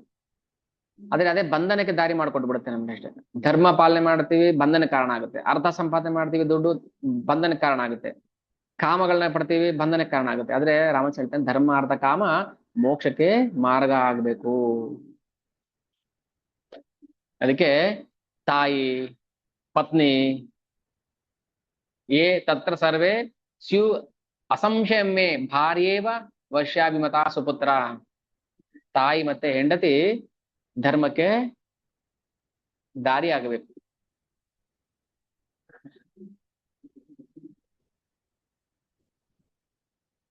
ಅದಕ್ಕೆ ಮದುವೆ ಮಾಡ್ಕೋಬೇಕು. ಮದುವೆ ಮಾಡ್ಕೊಂಡು ಅಧರ್ಮ ಮಾಡಬಾರ್ದು. ಮದುವೆ ಮಾಡ್ಕೊಂಡಿದೀನಿ, ಹೆಂಡತಿ ಮಕ್ಕಳು ಸಾಕ್ಬೇಕು, ಕಳ್ಳತನ ಮಾಡು, ಕೊಲೆ ಮಾಡು, ಅಜಮಿಳ, ಏನ್ ಮಾಡ್ತೀಯ ಗೊತ್ತಿಲ್ಲ ನನಗೆ, ನನಗೆ ಭೋಗ ಬೇಕು, ಕಳ್ಳತನ ಮಾಡ್ತೀಯ ಮಾಡು, ಕುಡಿತೀಯ ಕುಡಿ, ಕೊಲ್ತೀಯ ಕೊಲ್ಲು, ಏನ್ ಮಾಡ್ತೀಯ ಮಾಡು, ನನಗ್ ಬೇಕು. ಅದೇನೋ ಮಾಡ್ತಾ ಇರೋದು, ಅದೇ ಮಾಡ್ತಾ ಇರೋದು ಇವಾಗ ನಾವು. 3-4 ಹೊಟ್ಟೆ ಸಾಕೋದಿಕ್ಕೆ ನಾವು 3-4 ಜನ್ಮ 3-4 ತಲೆಮಾರ್ಕು ಕುಂತು ತಿಂದು ಕುಡಿದ್ರು ಕರಗದೇ ಇರೋಷ್ಟು ನಾವು ಹಣವನ್ನ ಪಾಪದಿಂದ ಸಂಪಾದನೆ ಮಾಡಿಬಿಡ್ತೀವಿ. ರಾಮಚಂದ್ರ ಹೇಳ್ತಾನೆ, ಏ ತತ್ರ ಸರ್ವೇಸ್ಯುರ್ ಅಸಂಶಯಂ ಮೇ ಭಾರ್ಯೇವ, ಭಾರ್ಯ ಅಂದ್ರೆ ಹೆಂಡತಿ, ಭಾರ್ಯೇವ ವಶ್ಯಾಭಿಮತಾ ಸಪುತ್ರ. ಧರ್ಮ ಪಾಲನೆಯಲ್ಲಿ ಪ್ರೇಯಸಿಯಾಗಿ ಹೆಂಡತಿ ಕಾಮಕ್ಕೆ ಸಾಧನ ಆಗ್ತಾಳೆ. ಹೌದು, ಕಾಮ ಧರ್ಮಕ್ಕೆ ವಿರುದ್ಧವಾಗಿರಬಾರ್ದು. ಧರ್ಮ ಅವಿರುದ್ಧ ಭೂತೇಶು ಕಾಮೋಸ್ ಬದರ್ಶಭ. ರಾಮಚಂದ್ರನೇ ಕೃಷ್ಣಾವತಾರದಲ್ಲಿ ಹೇಳ್ತಾನೆ, ಧರ್ಮ ಅವಿರುದ್ಧ ಭೂತೇಶು ಕಾಮೋಸ್ಮಿ ಭರತರ್ಷಭ. ಕಾಮ ಇರಬೇಕು, ಅದು ಧರ್ಮಕ್ಕೆ ವಿರುದ್ಧವಾಗಿರಬಾರ್ದು ಅಷ್ಟೇ. ಧರ್ಮ ಅದೇನು ನಮ್ಗೆ ಗೊತ್ತಿಲ್ಲ. ಹಿಂದೂ ಧರ್ಮ ಮುಸ್ಲಿಂ ಧರ್ಮ ಅಲ್ಲ, ಅದು ಕಸ, ಅದು ನಾವು ಮಾಡ್ಕೊಂಡಿರೋದು ಕಸ. ಹಿಂದೂ ಧರ್ಮ, ಮುಸ್ಲಿಂ ಧರ್ಮ, ಕ್ರೈಸ್ತ ಧರ್ಮ ಅಂತ, ಅದು ಧರ್ಮನೇ ಅಲ್ಲ. ಅದು ಕೈತವ ಧರ್ಮ ಅಷ್ಟೇ. ಕೈತವ ಅಂದೇನು? ವ್ಯರ್ಥ, ವೇಸ್ಟ್, ಕಸದ ಧರ್ಮ ಅಂತ. ಆ ಧರ್ಮಕ್ಕೆ ಬಲಿಯಾಗಿ ನಾವು ಜೆಂಡಾ ಹಿಡ್ಕೊಂಡು ಹೋಗ್ತೀವಿ. ನಾವು ಹಿಂದೂ ಧರ್ಮ ಸಮ್ಮೇಳನ, ಮುಸ್ಲಿಂ ಧರ್ಮ ಸಮ್ಮೇಳನ ಅಂತ. ರಾಮಚಂದ್ರ ಹೇಳ್ತಾ ಇದ್ದಾನೆ, ಯಸ್ಮಿನ್ಸ್ತು ಸರ್ವೇಸುರ್ ಅಸಂನಿವಿಷ್ಟ ಧರ್ಮೋ ಯಥಾ ಸ್ಯಾತ್ ತದುಪಕ್ರಮೇತ ದ್ವೇಷು ಭವೇತ್ ಅರ್ಥಪರೋ ಹಿ ಲೋಕೆ ಕಾಮಾತ್ಮನ ಕಲ್ವಪೀನ ಪ್ರಶಸ್ತ. ಏನಂದ್ರೆ, ಯಾವ ಕರ್ಮದಲ್ಲಿ ಎಲ್ಲಾ ಪುರುಷಾರ್ಥಗಳು ಒಳಗೊಂಡಿರುತ್ತೋ, ಧರ್ಮ ಅರ್ಥ ಕಾಮ ಮೋಕ್ಷ, ಅದನ್ನ ಮಾಡ್ಬೇಕು. ಯಾವ ಕರ್ಮದಲ್ಲಿ ಯಾವ ಕೆಲಸದಲ್ಲಿ ಧರ್ಮ ಅರ್ಥ ಕಾಮ ಮೋಕ್ಷ ಅದಕ್ಕೆ ಪೂರಕವಾಗಿಲ್ವೋ ಅದನ್ನ ಮಾಡಬಾರ್ದು. ದೇವ್ರ ಪೂಜೆ ಮಾಡ್ಬೋದಾ? ಮಾಡಬಾರ್ದು. ಯಾವಾಗ? ಅದಲ್ಲಿ ಸ್ವಾರ್ಥ ಇದ್ದಾಗ ಅದು ಪಾಪದ ಕಾರ್ಯ. ಪೂಜೆ ಮಾಡಿ ನರಕಕ್ಕೆ ಹೋದವ್ರು ಇದ್ದಾರೆ, ಪೂಜೆ ಮಾಡದೆ ಭಗವಂತನ ಸನ್ನಿಧಾನಕ್ಕೆ ಹೋದವ್ರು ಇದ್ದಾರೆ. ನಮಗ್ ಬೇಕಾಗಿರೋದು ಭಾವ. ಈ ಕೆಲಸ ಯಾಕ್ರಿ ಈ ಕೆಲಸ ಮಾಡ್ತಿದ್ದೀರಾ, ಇದರಿಂದ ದುಡ್ಡು ಬರುತ್ತೆ. ಒಳ್ಳೇದೇ, ದುಡ್ಡನ್ನ ಏನ್ ಮಾಡ್ತೀರಿ ಅದು ಬೇಕು ಮುಖ್ಯ. ಧರ್ಮಾಚರಣೆ ಮಾಡ್ತೀರಾ, ಹಾಗಾದ್ರೆ ಮಾಡ್ಬೋದು ಕರ್ಮ, ಯಾರು ಅಬ್ಜೆಕ್ಷನ್ ಮಾಡೋದಿಲ್ಲ ನಿಮಗೆ. ಭಗವಂತನೇ ಹೇಳ್ಬಿಟ್ಟಿದ್ದಾನೆ, ಯಾವ ಕರ್ಮ ನಮ್ಮನ್ನ ಭಗವದ್ ಧಾಮದ ಕಡೆ ಕರ್ಕೊಂಡು ಹೋಗುತ್ತೋ ಅದನ್ನ ಮಾಡ್ಬೇಕು, ಬಿಡಬಾರ್ದು. ಯಾವ ಕರ್ಮ ನಮ್ಮನ್ನ ನರಕಕ್ಕೆ ತಳ್ಳುತ್ತೋ ಅದನ್ನ ಮಾಡಬಾರ್ದು. ಒಂದು ಬಿಡಬಾರ್ದು, ಒಂದು ಮಾಡಬಾರ್ದು. ಅದನ್ನೇ ಹೇಳ್ತಾನೆ, ಯಾವ್ದ್ರಿಂದ ಧರ್ಮದ ಪ್ರಾಪ್ತಿ ಆಗುತ್ತೋ ಅದನ್ನೇ ಮಾಡಬೇಕು. ಕೇವಲ ದುಡ್ಡು ಸಂಪಾದನೆ ಮಾಡಕ್ಕೆ ಅರ್ಥಪರಾಯಣ ಆದವನ್ ಏನ್ ಮಾಡ್ತಾನೆ, ಎಲ್ಲರ ದ್ವೇಷಕ್ಕೆ ಪಾತ್ರನಾಗ್ತಾನೆ. ದ್ವೇಷ ಬರುತ್ತೆ. ಯಾಕೆ ಮತ್ತೆ ಅಂಬಾನಿ ಹಿಂದೆ ಬಾಡಿ ಗಾರ್ಡ್ ಓಡಾಡ್ಬೇಕು ಹೇಳಪ್ಪ, ಗನ್ಮನ್ Z+ ಸೆಕ್ಯೂರಿಟಿ ಅಂಬಾನಿಗೆ ಯಾಕೆ?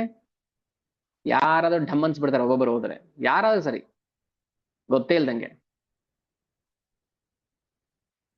ಗಾಂಧೀಜಿಯಿಂದನೇ ಬಾಡಿ ಗಾರ್ಡ್ ಇದ್ರು, ಮಹಾತ್ಮ ಗಾಂಧೀಜಿಯಿಂದನೇ ಬಾಡಿ ಗಾರ್ಡ್ಸ್ ಇದ್ರು.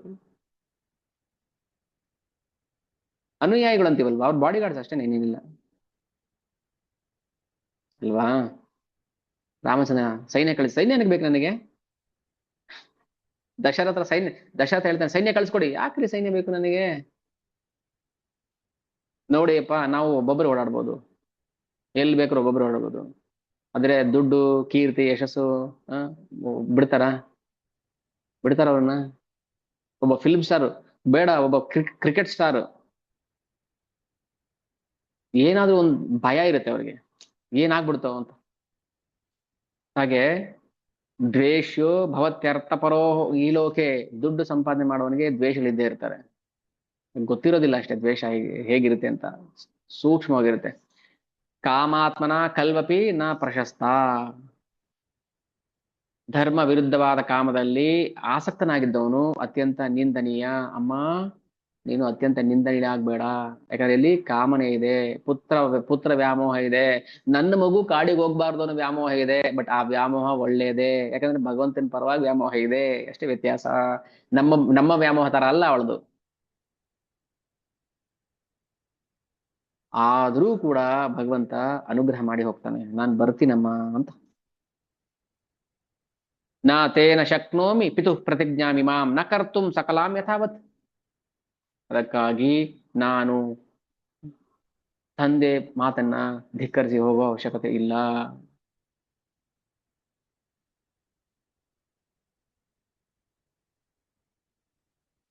ಯಾಕೆ ತಾಯಿ ಮಾತನ್ನ ರಾಮಚಂದ್ರ ಕೇಳಲಿಲ್ಲ ಅನ್ನೋದಕ್ಕೆ ಏನಾದ್ರು ಒಂದು ಕಾರಣ ಯಾರಿಗಾದ್ರೂ ಗೊತ್ತಾಗುತ್ತಾ? ಏನಾದ್ರು ಒಂದು ಕಾರಣ ಇರ್ಬೋದಲ್ಲ ತಾಯಿ ಮಾತನ್ನ ಕೇಳದೆ ಇರೋದಕ್ಕೆ. ಇಲ್ಲ ನಮ್ಮ ಅಪ್ಪನ ಮಾತೆ ಫಸ್ಟ್ ಹೇಳಿದ್ರು ಅಂತಾನ, ಅಪ್ಪ ಫಸ್ಟ್ ಹೇಳಿದ್ರು ಆಮೇಲೆ ಅಮ್ಮ ಹೇಳಿದ್ರು ಅಂತಾನ? ಏನಿರ್ಬೋದು ಕಾರಣ? ಬೇರೆ ಯಾರ್ದು ಹೇಳಿ ಪ್ರಭು, ಬೇರೆ ಯಾರ್ದು ಪ್ರಯತ್ನ ಮಾಡಿ. ಯಾರು ಹೇಳೇ ಇಲ್ಲ ಉತ್ತರ. ಅವರು ಏನಿರ್ಬೋದು? ಬುದ್ಧಿ ನಾವು ನಮ್ಮ ಭೌತಿಕ ಬುದ್ಧಿಯಿಂದ ಹೇಳಕ್ ಬರೋದಿಲ್ಲ, ಬಟ್ ಏನಿರ್ಬೋದು? ಯಾಕೆ ತಾಯಿ ಮಾತನ್ನ ರಾಮಚಂದ್ರ ಕೇಳಿಲ್ಲ?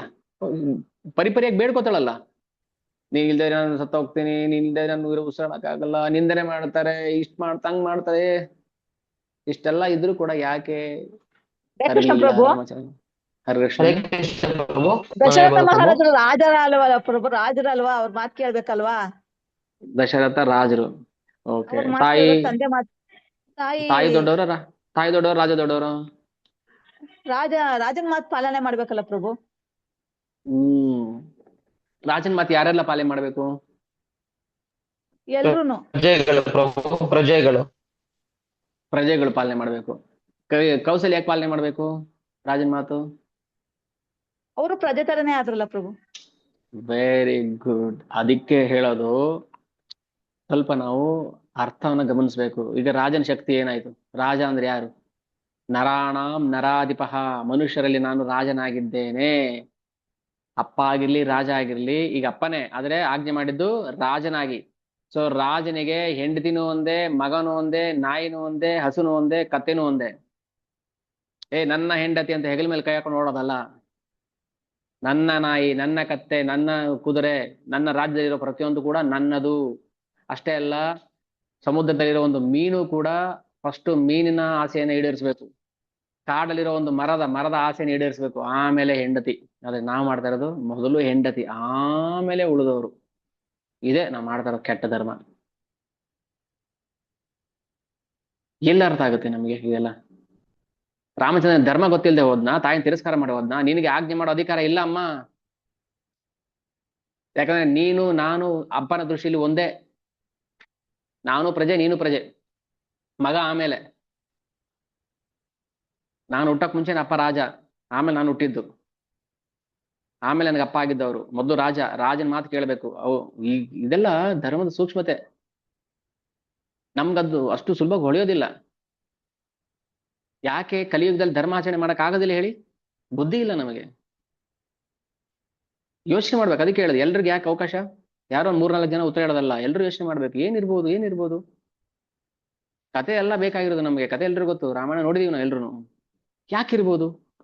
ಯಾಕೆ ರಾವಣನ ಹಂಗೆ ಭಗವಂತ ಅವಕಾಶ ಕೊಟ್ಟ? ಯಾಕೆ ಹಿಂಗ್ ಮಾಡ್ದ? ಯಾಕೆ ವಾನರ ಕೈಯಲ್ಲಿ ಸೇತುವೆ ಕಟ್ಟಿಸ್ತಾ? ತಾನೇ ಯಾಕೆ ಮಾಡಿಲ್ಲ? ಯಾಕೆ ಜಟಾಯು ನಿಂಗ್ ಬಿಟ್ಟ? ಪ್ರತಿಯೊಂದು ನಾವು ಪ್ರಶ್ನೆ ಹಾಕ್ಬೇಕು.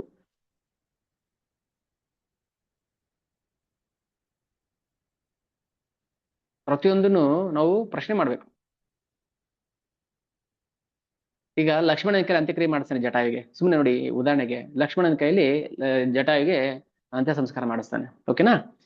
ಯಾಕೆ? ಜಟಾಯು ಹೇಳ್ತಾನೆ, ಅಪ್ಪ ನಾನು ನಿನ್ನ ತಂದೆಯ ಸ್ನೇಹಿತ, ನಾವು ಅಣ್ಣ ತಮ್ಮದ ತರ ಇದ್ವಿ, ಸ್ನೇಹಿತರು, ಚಿಕ್ಕಪ್ಪ ಲೆಕ್ಕ. ಇವಾಗ ಜಟಾಯು ಯಾರು ಮಾಡ್ಬೇಕು ಅಂತ್ಯಕ್ರಿಯೆ? ಮಗ ಮಾಡ್ಬೇಕು. ಯಾರು ಮಗ ಚಿಕ್ಕ ಮಗ ಮಾಡ್ಬೇಕು. ಪ್ರತಿಯೊಂದನು ಚಿಕ್ಕಪ್ಪ. ಹಾಗೆ ಜಟಾಯಿಗೆ ಯಾರು ಮಕ್ಳಿಲ್ಲ, ಅದಕ್ಕೆ ಲಕ್ಷ್ಮಣ ಕೈಲಿ ಮಾಡಿಸ್ತಾನೆ. ನೋಡಿ, ಪ್ರತಿಯೊಂದನು ಧರ್ಮಕ್ಕೆ ಪೂರಕವಾಗೇ ಇದೆ. ಯಾವುದನ್ನು ಅದಕ್ಕೆ ಹೇಳಿದ್ರೆ, ನಾವು ಧರ್ಮನ ಹುಡುಕ್ಬೇಕಾದ್ರೆ ರಾಮಾಯಣದಲ್ಲಿ ಹುಡುಕ್ಬೇಕು, ಮಹಾಭಾರತದಲ್ಲಿ ಹುಡುಕ್ಬೇಕು, ನಾವು ಗೀತೆ ಭಾಗವತದಲ್ಲಿ ಹುಡುಕ್ಬೇಕು. ಯಾರೋ ಹೇಳ್ತಾರೆ, ಯಾರೋ ಮಾಡ್ತಾರೆ ಅಂತ ಮಾಡೋದಲ್ಲ. ಇಲ್ಲಿ ಹೇಳ್ತಾನೆ ರಾಮಚಂದ್ರ, ಅಮ್ಮ ನ ತೇನ ಶಕ್ನೋಮಿ ಪಿತುಃ ಪ್ರತಿಜ್ಞಾಂ ಇಮಾಂ ನ ಕರ್ತುಂ ಸಕಲಾಂ ಯಥಾವತ್ ಸಿ ಹಿ ಅವಯೋಸ್ತಾತ ಗುರುರ್ ನಿಯೋಗೆ ದೇವಾಶ ಭರ್ತಾಸ ಗತಿಶ ಧರ್ಮ. ಏನಂದ್ರೆ, ರಾಜನಾದವನು ಗುರು ಸಮಾನ. ರಾಜ, ಗುರು, ಪಿತ, ಅಪ್ಪ, ಮೂರು ತಂದೆ ಸಮಾನ. ಓಕೆ? ಈಗ ನಮ್ಗಿಬ್ರಿಗೂ ಆಜ್ಞೆ ಮಾಡೋದಕ್ಕೆ ದಶರಥನಿಗೆ ಅಧಿಕಾರ ಇದೆ. ದಶರಥ ಆಜ್ಞೆ ಮಾಡಿದ್ರೆ ಅದನ್ನ ಯಾರು ಮೀರೋಂಗಿಲ್ಲ. ಯಾಕಂದ್ರೆ ಅವರು ಗುರುನೂ ಹೌದು, ಕೆಟ್ಟವ್ರು ಇರ್ಬೋದು, ಅಥವಾ ನಮ್ಮ ಇಚ್ಛೆಗೆ ತಕ್ಕಂಗೆ ನಡ್ಕೊಳ್ದಿರ್ಬೋದು. ದಶರಥ ಕೈಕೇಯಿ ಸಹವಾಸಕ್ಕೆ ಬಿದ್ದಿ, ಅದೆಲ್ಲ ಬೇರೆ ಪ್ರಶ್ನೆ. ರಾಜನಿಗೆ ಅಧಿಕಾರ ಇದೆ, ಪೂರ್ಣ ಸ್ವತಂತ್ರ ಇದೆ. ನಾನು ಪ್ರಜೆ ಆಗಿ ನಾನು ಅವ್ರನ್ನ ಪ್ರಶ್ನೆ ಮಾಡೋಂಗಿಲ್ಲ. ಹಿಂಗ್ ಮಾಡೋದು ಸರಿನಾ? ಅಪ್ಪ ಹಿಂಗ್ ಮಾಡೋದು ಸರಿನಾ ಅಂತ ನಾವು ಪ್ರಶ್ನೆ ಮಾಡ್ತೀವಿ. ನೀವ್ ಯಾರು ಪ್ರಶ್ನೆ ಮಾಡೋದಕ್ಕೆ? ಅವ್ರು ಹಿಂಗ್ ಮಾಡೋದು ಸರಿನಾ? ಆ ಪ್ರಭು ಹಿಂಗ್ ಮಾಡೋದು ಸರಿನಾ? ಇವ್ರು ಹಿಂಗ್ ಮಾಡೋದು ಸರಿನಾ? ನಾವ್ ಯಾರು ಪ್ರಶ್ನೆ ಮಾಡಕ್ಕೆ? ನೀವ್ ಯಾರು? ನಿಮ್ಗೇನ್ ರೈಟ್ಸ್ ಇದೆ ಪ್ರಶ್ನೆ ಮಾಡಕ್ಕೆ? ರೈಟ್ಸೇ ಇಲ್ಲ. ಕೌಸಲ್ಯಗೆ ರೈಟ್ಸ್ ಇಲ್ಲ ಅಂದ್ರೆ ನಮ್ಗಿಂದ ಬರುತ್ತೆ ರೈಟ್ಸ್?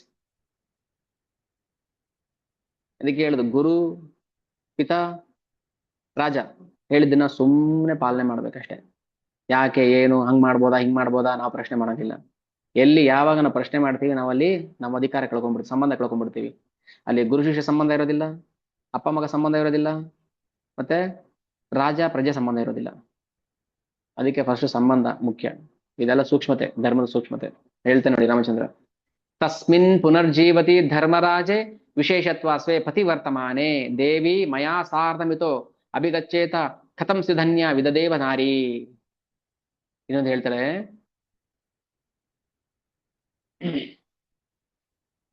ಮಹಾರಾಜರು ಬದುಕಿರುವಾಗ, ಇನ್ನು ಸತ್ತಿಲ್ಲ ಅಲ್ವಾ? ಹಾ ನೋಡಿ, ಧರ್ಮ ಬರುತ್ತೆ ಇಲ್ಲಿ. ಒಂದ್ ವೇಳೆ ಮಹಾರಾಜರು ಏನಾದ್ರು ಸತ್ತು ಹೋಗಿತ್ತಿದ್ರೆ ನಿನ್ನ ಕಾಡು ಕರ್ಕೊಂಡು ಹೋಗೋದನ್ ಧರ್ಮ. ಮಹಾರಾಜರು ಬದುಕಿದ್ದಾಗ ಯಾವ ತಾಯಿನೂ ಕೂಡ ಅಥವಾ ಹೆಂಡತಿ ಮಗನ ಜೊತೆ ಹೋಗಂಗಿಲ್ಲ. ನಾವು ಅದನ್ನು ಪಾಲನೆ ಮಾಡ್ತಲ್ವ? ಇವಾಗ ಈಗ್ಲೂ ಪಾಲನೆ ಮಾಡ್ತಲ್ವ ನಾವು? ಗಂಡ ಬದುಕಿದ್ದಾಗ ಅದಕ್ಕೆ ಹೆಂಡತಿಗೆ ಸನ್ಯಾಸ ಸ್ವೀಕಾರ ಇಲ್ಲ. ನಮ್ಮ ಗೌಡಿಯ ವೈಷ್ಣವ ಸಂಪ್ರದಾಯದಲ್ಲಿ ಹೆಂಡತಿ ಅಂದ್ರೆ ಸ್ತ್ರೀಗೆ ಸನ್ಯಾಸ ದೀಕ್ಷೆ ಇಲ್ಲ. ಗಂಡನ ಜೊತೆನೇ ಇರ್ಬೇಕು. ಕುಡ್ಕಾನ ಬಡ್ಕಾನ ಏನೋ ಇನ್ನೊಂದ ಮತ್ತೊಂದ ಗಂಡನ ಜೊತೆ ಇರ್ಬೇಕು. ಇಲ್ಲ ಮಗು ನಾನು ನಿನ್ ಜೊತೆ ಬಂದ್ಬಿಡ್ತೀನಿ, ಇಲ್ಲ, ಗಂಡ ಇಲ್ದೇ ಇದ್ರೆ ಮಾತ್ರ ಮಗನ ಜೊತೆ ಇರ್ಬೇಕು. ಕ್ಲಿಯರ್ ಆಯ್ತಾ? ಮತ್ತೇನ್ ಕಾಡಿಗೆ ಬರಂಗಿಲ್ಲ? ನಾನ್ ಕಾಡಿಗೆ ಬರ್ತೀನಿ. ಕಾಡಿಗೆ ಬರಂಗಿಲ್ಲ, ನೀನು ಬರ್ತೀನಿ ಅಂತ ಕೇಳೋಂಗೆ ಇಲ್ಲ. ಇಲ್ಲ ನಾನು ಸತ್ತೋಗ್ತೀನಿ, ಸಾಯಂಗಿಲ್ಲ ನೀನು. ಯಾಕೆ? 14 ವರ್ಷ ಆದ್ಮೇಲೆ ನಾನು ಬರ್ತೀನಿ ಅಂತ ಹೇಳಿದೀನಿ ತಾನೆ. ಕಾಯ್ಬೇಕು ನೀನು ಅವಾಗ. ಎಲ್ಲ ಕಡೆಯಿಂದ ಧರ್ಮದ ಸಂಕೋಲೆ ಹಾಕಿ ಬಂಧಿಸ್ಬಿಡ್ತಾನೆ ನಮ್ಮನ್ನ. ಅಧರ್ಮ ಮಾಡ್ಲಿಲ್ಲ. ಎಲ್ಲಿ ರಾಮಚಂದ್ರ ಅಧರ್ಮ ಮಾಡ್ದ? ಎಲ್ಲಿ ಮಾಡಿದಾನೆ ಅಧರ್ಮ? ಮರ್ಯಾದ ಪುರುಷೋತ್ತಮ ಕೃಷ್ಣ ಎಲ್ಲಿ ಅಧರ್ಮ ಮಾಡ್ದ? ಎಲ್ಲಿ ಸುಳ್ಳು ಹೇಳ್ದ? ರಾಮಚಂದ್ರ ಮುಂದೆ ಹೇಳ್ತಾನೆ ಸುಳ್ಳುಗಳು, ತುಂಬಾ ಸುಳ್ಳು ಹೇಳ್ತಾನೆ ರಾಮಚಂದ್ರ. ಅದು ಸುಳ್ಳಲ್ಲ ಅದು. ಸರಿ, ಎಲ್ಲ ಆದ್ಮೇಲೆ ರಥದಲ್ಲಿ ಕೂರ್ಸ್ಕೊಂಡ್ರು. ಸುಮಂತ್ರ ಗಾಡಿ ನಡಿ, ಎತ್ಕೊಂಡು ಹೋಗು. ಯಾಕಂದ್ರೆ ತಂದೆ ತೊಡರುಗಾಲ ಹಾಕೊಂಡು ಬರ್ತಾ ಇದ್ದಾನೆ. ಮಗು ರಾಮಚಂದ್ರ ಹೋಗ್ಬೇಡ, ಕಾಡಿಗೆ ಹೋಗ್ಬೇಡ. ನೀನ್ ಯಾರು ಇವಾಗ ಹೇಳೋದಕ್ಕೆ ಕಾಡಿಗೆ ಹೋಗ್ಬೇಡ ಅಂತ? ಈಗ ನೀನ್ ಹೇಳ್ತಾ ಇರೋದು ಪಿತ್ರ ವ್ಯಾಮೋಹದಿಂದ. ಮುಂಚೆ ಹೇಳಿದ್ದು ರಾಜನ ಆಜ್ಞೆ. ಮೊದ್ಲು ರಾಜನ ಆಜ್ಞೆ, ಆಮೇಲೆ ಅಪ್ಪನ ಆಜ್ಞೆ. ಇಬ್ಬರು ಲಾಕ್ ಮಾಡಿ ಹೊರಡ್ಬಿಟ್ಟ ರಾಮಚಂದ್ರ. ಇದು ಧರ್ಮ. ಆಜ್ಞೆ ಮಾಡ್ದವನೇ ವಾಪಸ್ ತಗೋಬೋದಲ್ವಾ? ಕೇಸ್ ಹಾಕ್ದವನೇ ವಾಪಸ್ ತಗೋಬೋದಲ್ವಾ? ಬಟ್ ಕೇಸ್ ಹಾಕುವಾಗ ನೀನು ಹಾಕಿದ್ದು ಒಬ್ಬ ಅಪರಾಧಿ ಭಾವದಿಂದ.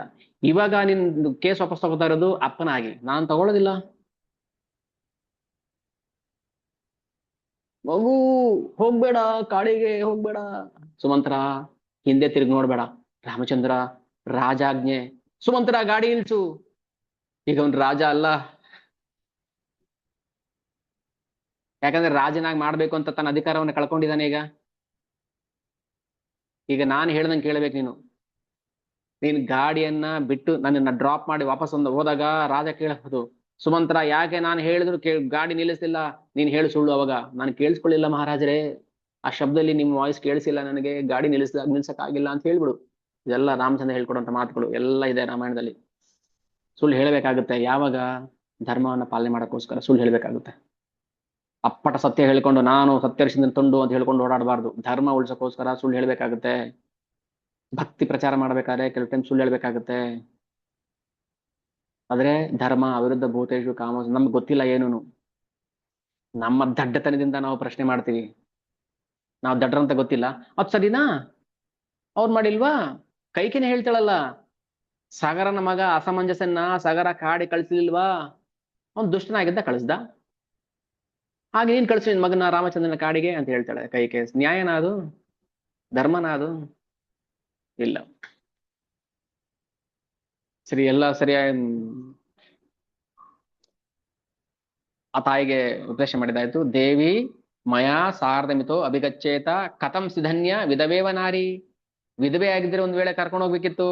ನೀನು ಇವಾಗ ದಶರಥನ ಪತ್ನಿ ಆಗಿದೀಯಾ, ನಾನು ಕರ್ಕೊಂಡು ಹೋಗಂಗಿಲ್ಲ. ಆದ್ದರಿಂದ ನೀನು ನಮ್ಗೆ ಕಾಡಿಗೆ ಹೋಗೋದಿಕ್ಕೆ ಆಜ್ಞೆ ಕೊಡ್ಲೇಬೇಕು.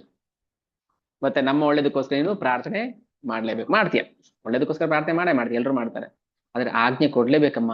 ಕೊಡ್ಲಿಲ್ಲ ಅಂದ್ರೆ ಅಪರಾಧ ಆಗುತ್ತೆ. ಏನ್ ಮಾಡ್ಬೇಕು ಇವಾಗ?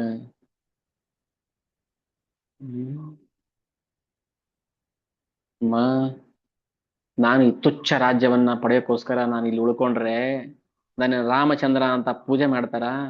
ರಾಮನವಮಿಗೆ ನೀರ್ಮಜ್ಜಿಗೆ ಪಾನಕ ಹಂಚ್ತಾರ? ರಾಮಚಂದ್ರ ಯಾರಿಗೆ ಗೊತ್ತಾ? ರಾಜ್ಯದ ಆಸೆಗೋಸ್ಕರ ಇಲ್ಲೇ ಉಳ್ಕೊಂಡ ಅಂತ ಜನ ಬೈಯೋದಿಲ್ವ ನನಗೆ? ಕೇಳಿಸ್ಕೋಬೇಕದನ್ನ ಹೇಳ್ತಾನೆ. ಯಶೋ ಹಿಹಂ ಕೇವಲ ರಾಜ್ಯ ಕಾರಣ. ಅಮ್ಮ, ಕೇವಲ ರಾಜಕಾರಣಕ್ಕೋಸ್ಕರ ನಾನು ಯಶಸ್ಸನ್ನು ಕಳ್ಕೊಳಕ್ ಇಷ್ಟಪಡೋದಿಲ್ಲ. ಯಾವ ತಾಯಿನೂ ಕೂಡ ಮಗನ ಯಶಸ್ಸನ್ನ ಕಸ್ಕೊಳಕ್ ಇಷ್ಟಪಡೋದಿಲ್ಲ. ನ ಪ್ರಹೃಷ್ಟ ಕರ್ತುಮಲಂ ಮಹೋದಯಂ ಅದೀರ್ಘ ಕಾಲೇನ ತು ದೇವಿ ಜೀವಿತೆ ವೃಣೆ ಅವರ ಮಾಧ್ಯ ಮಹಿಮ ಧರ್ಮತಃ. ಯಾಕೆ ಬದುಕೋದು ಸ್ವಲ್ಪ ದಿನ ಅಷ್ಟೇ. ನಾವು ಎಷ್ಟು ವರ್ಷ ಬದುಕ್ತೀವಿ ನಾವು? ಆಯ್ತಾ, ಅರ್ಧ ಮುಕ್ಕಾಲು ವರ್ಷ ಜೀವನದಲ್ಲಿ. ಅದಕ್ಕೋಸ್ಕರ ಯಾಕೆ ಅಧರ್ಮ ಮಾಡಬೇಕು? ಸರಿ, ಏನ್ ಮಾಡ್ತೀವಿ ಹೋಗ್ಲಿಯಪ್ಪ? 1500 ಕೋಟಿ ಆಸ್ತಿ ಇದೆ, ಏನ್ ಮಾಡ್ತೀರಾ? ಉಪ್ಪಿನಕಾಯಿ ಹಾಕಿ ತಿನ್ನೋದಿಲ್ಲ ಅದನ್ನ. ಪ್ರಾಣಿನೂ ತಿನ್ನೋದಿಲ್ಲ ಅದನ್ನ. ಅದು ದುಡ್ಡನ್ನು ಉಪ್ಪಿನಕಾಯಿ ಹಾಕಿದ್ರೆ.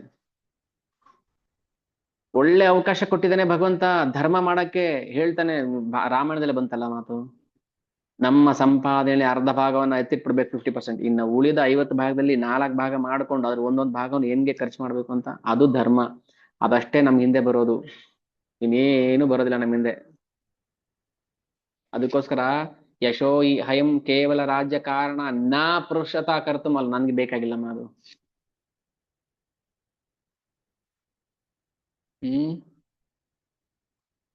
ಇದು ಧರ್ಮದ ರಹಸ್ಯ, ಧರ್ಮದ ರಹಸ್ಯ, ಧರ್ಮದ ರಹಸ್ಯ. ಅದಕ್ಕೆ ಧರ್ಮ ಗ್ರಂಥಗಳನ್ನ ಓದ್ರಿ ಅನ್ನೋದು. ಯಾಕೆ ಓದಬಾರ್ದು ನಾವು ಧರ್ಮದ ರಹಸ್ಯ? ಎಲ್ರು ಯಾಕೆ ಪ್ರಭುಪಾದಲ್ಲಿ ಬುಕ್ ಡಿಸ್ಟ್ರಿಬ್ಯೂಟ್ ಮಾಡಿ, ನೀವು ಫಸ್ಟ್ ಓದ್ತಾರೋ ಬಿಡ್ತಾರೋ ಅದಾಮೇಲೆ ಫಸ್ಟ್ ಬುಕ್ ಡಿಸ್ಟ್ರಿಬ್ಯೂಟ್ ಮಾಡಿ ಸುಮ್ನೆ ಕೂತ್ಕೊಂಡು ಕಾಲ್ ಮೇಲೆ ಕಾಲ್ ಹಾಕೊಂಡು ಇದು ಸರಿ ಅದು ಸರಿ ಅಂತ ಆಜ್ಞೆ ಮಾಡಕ್ಕಲ್ಲ ನಾವಿರೋದು.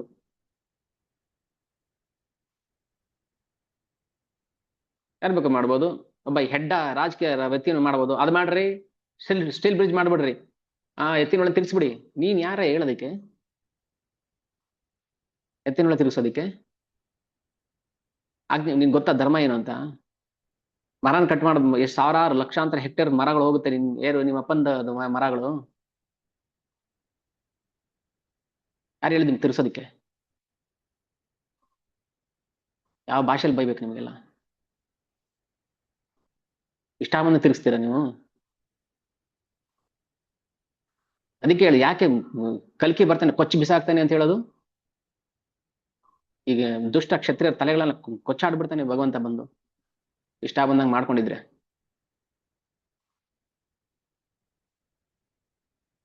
ದುಡ್ಡು ಸಿಗುತ್ತಲ್ಲ ಅದಕ್ಕೆ ಮಾಡ್ತೀವಿ. ಪ್ರಕೃತಿ ವಿರುದ್ಧ ಅದೆಲ್ಲಾನು.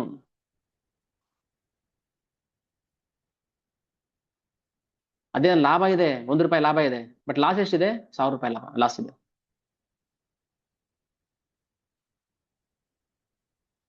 ಅದಕ್ಕೆ ಧರ್ಮದ ರಹಸ್ಯವನ್ನು ಅರ್ಥ ಮಾಡಿಸಿ ಭಗವಂತ ತಡೆ ಹೊರಟ್ಬಿಡ್ತಾನೆ. ನಾಳೆ ದಿನ ಅಮ್ಮ, ಅಯ್ಯೋ ನನ್ ಮಗ ನಾನು ಒಪ್ಸಿದ್ರೆ ಕೇಳ್ತಾ ಇದ್ನೋ ಏನೋ, ನಾನು ಇನ್ನೊಂದು ಸ್ವಲ್ಪ ಪುಸ್ಲಾಯಿಸಿದ್ರೆ ಒಪ್ತಾ ಇದ್ನೋ ಏನೋ ಅಂತ ಅನ್ಕೋಬಾರ್ದು, ಕೊರಗಬಾರ್ದು. ಖಡಕ್. ಅದಕ್ಕೆ ಧರ್ಮ ಖಡಕ್ ಇರುತ್ತೆ. ಕಷ್ಟ ಇರ್ಬೋದು ಸ್ವಲ್ಪ, ಅದನ್ನ ಪಾಲನೆ ಮಾಡಕ್ಕೆ ಕಷ್ಟ ಅನ್ಸ್ಬೋದು, ಹೌದು. ಕಲಿಯುಗ ಹೇಳಿ ಕೇಳಿ.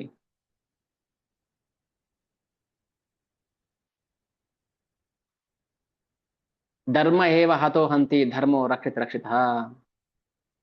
ಧರ್ಮ ಏವ ಹತೋ ಹಂತಿ, ಧರ್ಮವನ್ನು ಯಾರು ಕೊಲ್ತಾನೆ ಅವನ್ನ ಧರ್ಮವೇ ಕೊಂದು ಬಿಡುತ್ತೆ. ಧರ್ಮೋ ರಕ್ಷಿತ. ಧರ್ಮನ ಯಾರು ಕಾಪಾಡ್ತಾರೆ ಅವ್ರನ್ನ ಧರ್ಮನೇ ಕಾಪಾಡ್ಬಿಡುತ್ತೆ. ರಹಸ್ಯಗಳು ನೀವೆಲ್ಲ ನಾವು ಕೂತ್ಕೊಂಡು ಮೇಡಿಟೇಟ್ ಮಾಡೋದ್ರಿಂದ ನಮ್ಗೆ ಅರ್ಥ ಆಗೋದಿಲ್ಲ. ಭಕ್ತಿ ಮಾಡಿ, ಭಗವಂತನ ಪ್ರೀತಿ ಮಾಡಿ. ಭಗವಂತ ಪ್ರೀತಿ, ಅದಕ್ಕೆ ಹೇಳು, ಭಗವಂತನ ಪ್ರೀತಿ ಮಾಡೋದ್ರಿಂದ ನಮ್ಗೆ ಏನ್ ಲಾಭ? ಪ್ರಶ್ನೆ, ಏನ್ ಲಾಭ ನಮ್ಗೆ?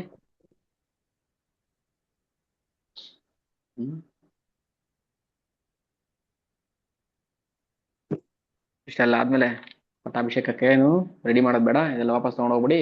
ನಾವು ಸೀದಾ ಕಾಡು ಹೊರಟೋಗ್ಬಿಡ್ತೀವಿ.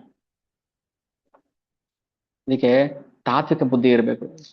ತಾತ್ವಿಕ ಬುದ್ಧಿ ಅಂದ್ರೆ ಅರ್ಥ ಮಾಡ್ಕೋಬೇಕು. ಹೌದು, ದುಃಖ ಬಂತು ನಮ್ಗೆ, ಯಾಕೆ ಬಂತು? ನಮ್ಮ ಪೂರ್ವ ಕರ್ಮದ ಫಲ ಅದು.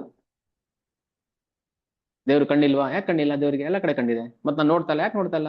ನೀವು ಮಾಡಿರೋ ಪಾಪಗಳನ್ನ ನಾನು ನೋಡ್ತಾ ಇದ್ದೇನೆ ಭಗವಂತ. ನೋಡ್ತಾ ಸುಮ್ಮನೆ ಕೂತಿದ್ದೇನೆ. ಯಾಕೆ ಸುಮ್ಮನೆ ಕೂತಿದ್ದೇನೆ? ಕರಗ್ಲಿ, ಪಾಪ ಕರಗ್ಲಿ, ಪಾಪ ಕರಗದ ಮೇಲೆ ಆದ್ರೂ ಭಕ್ತಿ ಮಾಡ್ಲಿ ಅಂತ ನೋಡ್ತಾ ಇರೋದು ಅವನು. ನಾವು ಅಪ್ಲಿಕೇಶನ್ ಹಾಕಿದ ತಕ್ಷಣ ಏನು ಸೈಟ್ ಅಲಾಟ್ ಹಾಕಿದ್ದೇನೆ, BDA BM ಮಾಡಿ ಅಲ್ಲ ಇದು, ಅದು ಆಗಲ್ಲ. ಅಪ್ಲಿಕೇಶನ್ ಆದ ತಕ್ಷಣ ಸೈಟ್ ಅಲಾಟ್ ಆಗ್ಬಿಡುತ್ತಾ ನಮಗೆ? ಆಗುತ್ತಾ? 5 ವರ್ಷ ಆದ್ರೂ ಆಯ್ತು, 10 ವರ್ಷ ಆದ್ರೂ ಆಯ್ತು.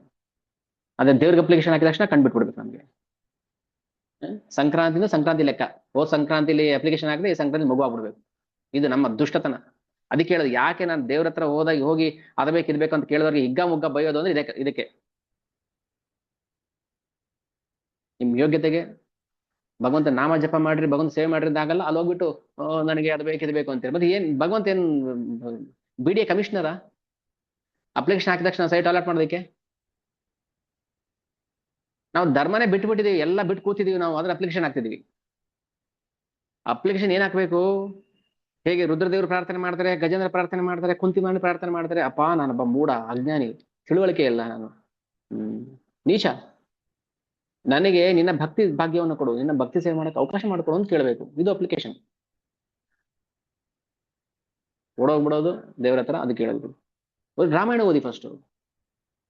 ಈ ರಾಮನವಮಿ ಬರ್ತಿದೆಯಲ್ಲ, ಪ್ರತಿಯೊಬ್ರು 100 ರಾಮಾಯಣ ಡಿಸ್ಟ್ರಿಬ್ಯೂಟ್ ಮಾಡ್ಬೇಕು. ಏನ್ ಮಾಡ್ತೀರಾ ನನ್ಗದು ಗೊತ್ತಿಲ್ಲ. ಕಾಲ್ ಹಿಡ್ದಾದ್ರು ನೀವು ರಾಮಾಯಣ ಕೊಡ್ಬೇಕು ಅವ್ರಿಗೆ. ಸರ್, ಪ್ರಭುಜಿ, ಮಾತಾಜಿ, ನಿಮ್ ಕಾಲಿಗೆ ಬೀಳ್ತೀನಿ, ಒಂದ್ ರಾಮಾಯಣ ಪುಸ್ತಕ ತಗೊಳ್ಳಿ. ನಮ್ಗೇನ್ ಮರ್ಯಾದೆ ಹೋಗೋದಿಲ್ಲ. ಭಗವಂತನ ಕೃಪೆ ಸಿಗುತ್ತೆ, ರಾಮದೇವ್ರ ಕೃಪೆ ಸಿಗುತ್ತೆ, ಹನುಮಂತ ದೇವ್ರ ಕೃಪೆ ಸಿಗುತ್ತೆ. ನಿಮ್ ಕಾಲಿಗೆ ಬೀಳ್ತೀನಿ, ದಯವಿಟ್ಟು ಒಂದ್ ರಾಮಾಯಣ ಪುಸ್ತಕ ತಗೊಂಡು ಓದಿ. ಫಸ್ಟ್ ನಾವು ಓದಬೇಕು. ನಾವು ಓದಿಲ್ಲ, ಇನ್ನೊಬ್ರು ಹೆಂಗ್ ಹೇಳ್ತೀವಿ? ಏನಕ್ಕಪ್ಪ ರಾಮಚಂದ್ರ ಕಾಡಿಗೆ ಹೋದ ಅಂತ ಕೇಳಿದ್ರೆ ಏನ್ ಹೇಳ್ತೀವಿ? ಏನೋ ಗೊತ್ತಿಲ್ಲ ಸರ್, ಅವ್ರಪ್ಪ ಹೇಳ್ದೆ ಅಂತ ಹೋಗು ಅಂತ ಹೋಗ್ಬಿಟ್ರು. ಯಾಕೆ ಹೋದ್ರು? ಅವ್ರಮ್ಮ ಹೇಳಿಲ್ವ ಹೋಗ್ಬೇಡ ಅಂತ? ಯಾಕೆ ಹೋಗ್ಲಿಲ್ಲ ಮತ್ತೆ? ಅದೆಲ್ಲ ಗೊತ್ತಿಲ್ಲ. ಮತ್ತೆ ನಾವು ಫಸ್ಟು ಅಲ್ಲ, ಎಲ್ಲಾನು ಅರ್ಥ ಮಾಡ್ಕೋಬೇಕು ಅಂತ ಅಲ್ಲ, ಅಟ್ಲೀಸ್ಟ್ ನಮ್ಗೆ ಕೆಲವು ಸತ್ಯಗಳನ್ನ, ಕೆಲವು ರಹಸ್ಯಗಳನ್ನ, ಧರ್ಮ ತತ್ವವನ್ನ ಅರ್ಥ ಮಾಡ್ಕೊಂಡ್ರೆ ನಾವು ಇನ್ನೊಬ್ರಿಗೆ ಹೇಳಕ್ಕೆ ಸುಲಭ.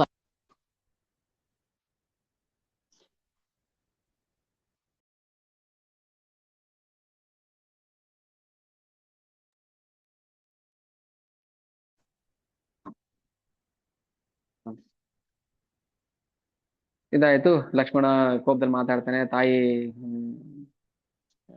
ಸಾಂತ್ವನ ಮಾಡ್ತಾನೆ. ಆಮೇಲೆ ಎಷ್ಟೊಂದು ವಿಚಾರಗಳಿದೆಯಪ್ಪ, ಯಾವ್ದು ಹೇಳೋದು ಯಾವ್ದು ಬಿಡೋದು. ಕೆಲವು ಸಂವಾದಗಳನ್ನ ನಾನು ಶ್ಲೋಕ ಸಮೇತ ಓದಿ ಹೇಳ್ತೀನಿ. ಕಥೆಗಳು ಹಾಗಾಗಿ ಬರ್ತಾನೆ ಇರುತ್ತೆ. ಕತೆ ನಮ್ಗೆ ಅಷ್ಟು ಪ್ರೈಮರಿ ಇಂಪಾರ್ಟೆನ್ಸ್ ಅಲ್ಲ. ಪ್ರೈಮರಿ ಇಂಪಾರ್ಟೆನ್ಸ್ ಆನ್ ತತ್ವ, ಫಿಲಾಸಫಿ. ಆಮೇಲೆ ಪತಿ ಸೇವೆನೇ ಹೆಣ್ಣಿನ ಧರ್ಮ ಅಂತ ಹೇಳಿದ್ದಾಯ್ತು. ಪತಿ ಸೇವೆ ಮಾಡ್ಬೇಕು, ನೀನ್ ಬರಬಾರ್ದು. ಆಮೇಲೆ ಅಳ್ತಾಳೆ, ತಾಮ್ ತಥಾ ರುದಂತಿ ರಾಮೋ ರುದನ್ ವಚನಮಬ್ರವೀತ್ ಜೀವಂತ್ಯ ಹಿ ಸ್ತ್ರೀಯ ಭರ್ತ ದೈವತಂ ಪ್ರಭುರೇವಚ ಭವತ್ಯ ಮಮ ಚೈವಾದ್ಯ ರಾಜ ಪ್ರಜವತಿ ಪ್ರಭು. ಕೌಸಲ್ಯ ಅಳ್ತಾಳೆ, ಅಮ್ಮ ಅಳಬೇಡಮ್ಮ, ಸಮಾಧಾನ ಮಾಡ್ಕೊ. ನಿನ್ನ ಗಂಡನ ಸೇವೆನೇ ನಿನ್ನ ಪರಮ ಸೇವೆ. ದಯವಿಟ್ಟು ಅದನ್ನ ಮಾಡ್ಕೊಂಡಿರು, ನಾನು ಬರ್ತೀನಿ. ಅಂದ್ರೆ ಯಾರ ಜೀವನನು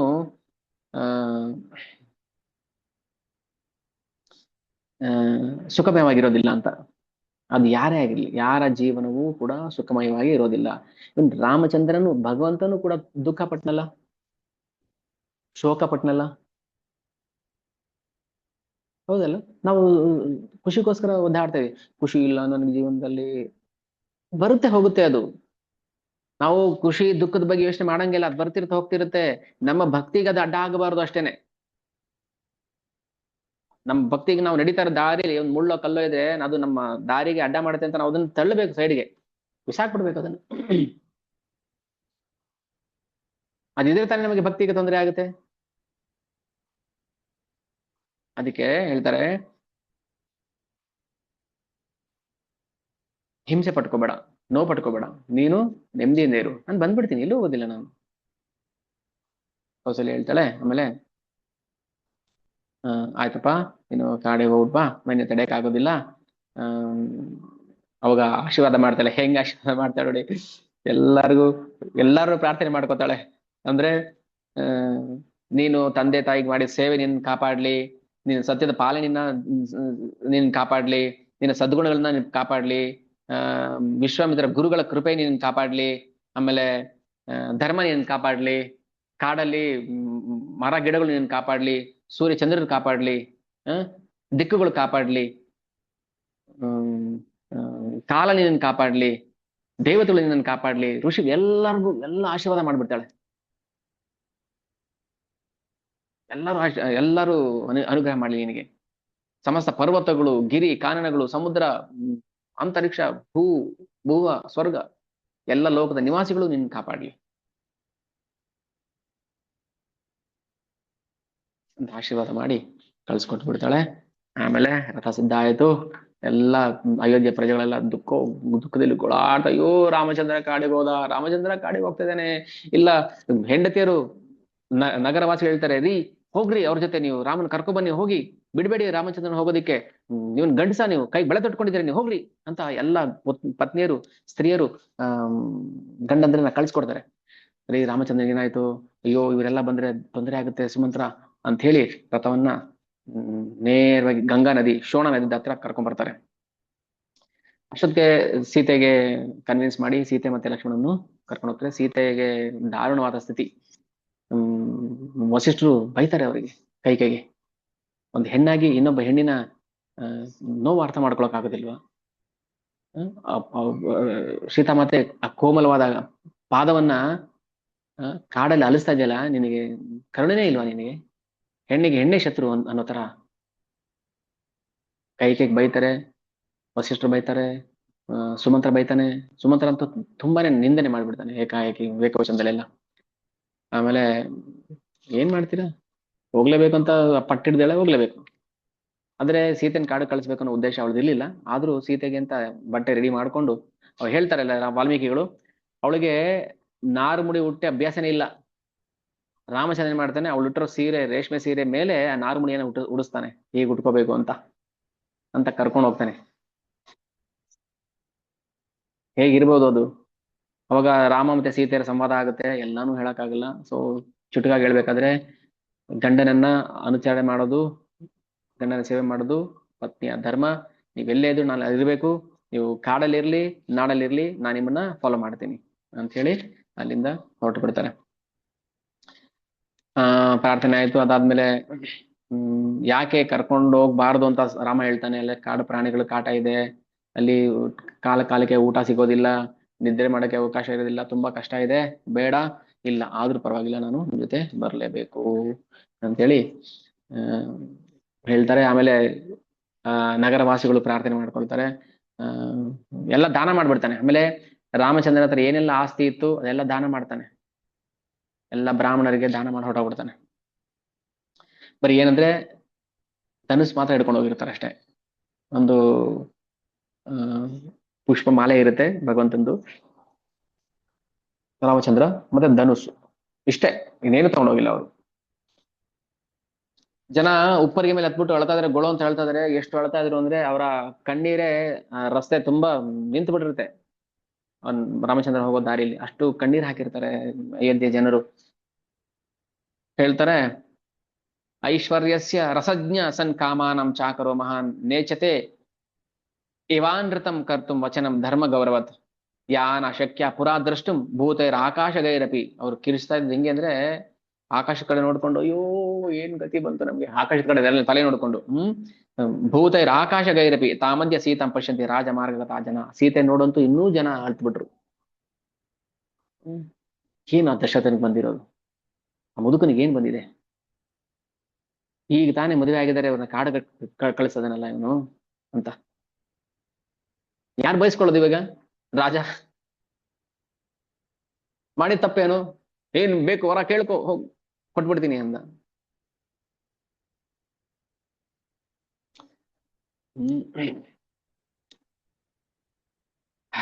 ಈಗ ಹೇಳ್ತಾರೆ,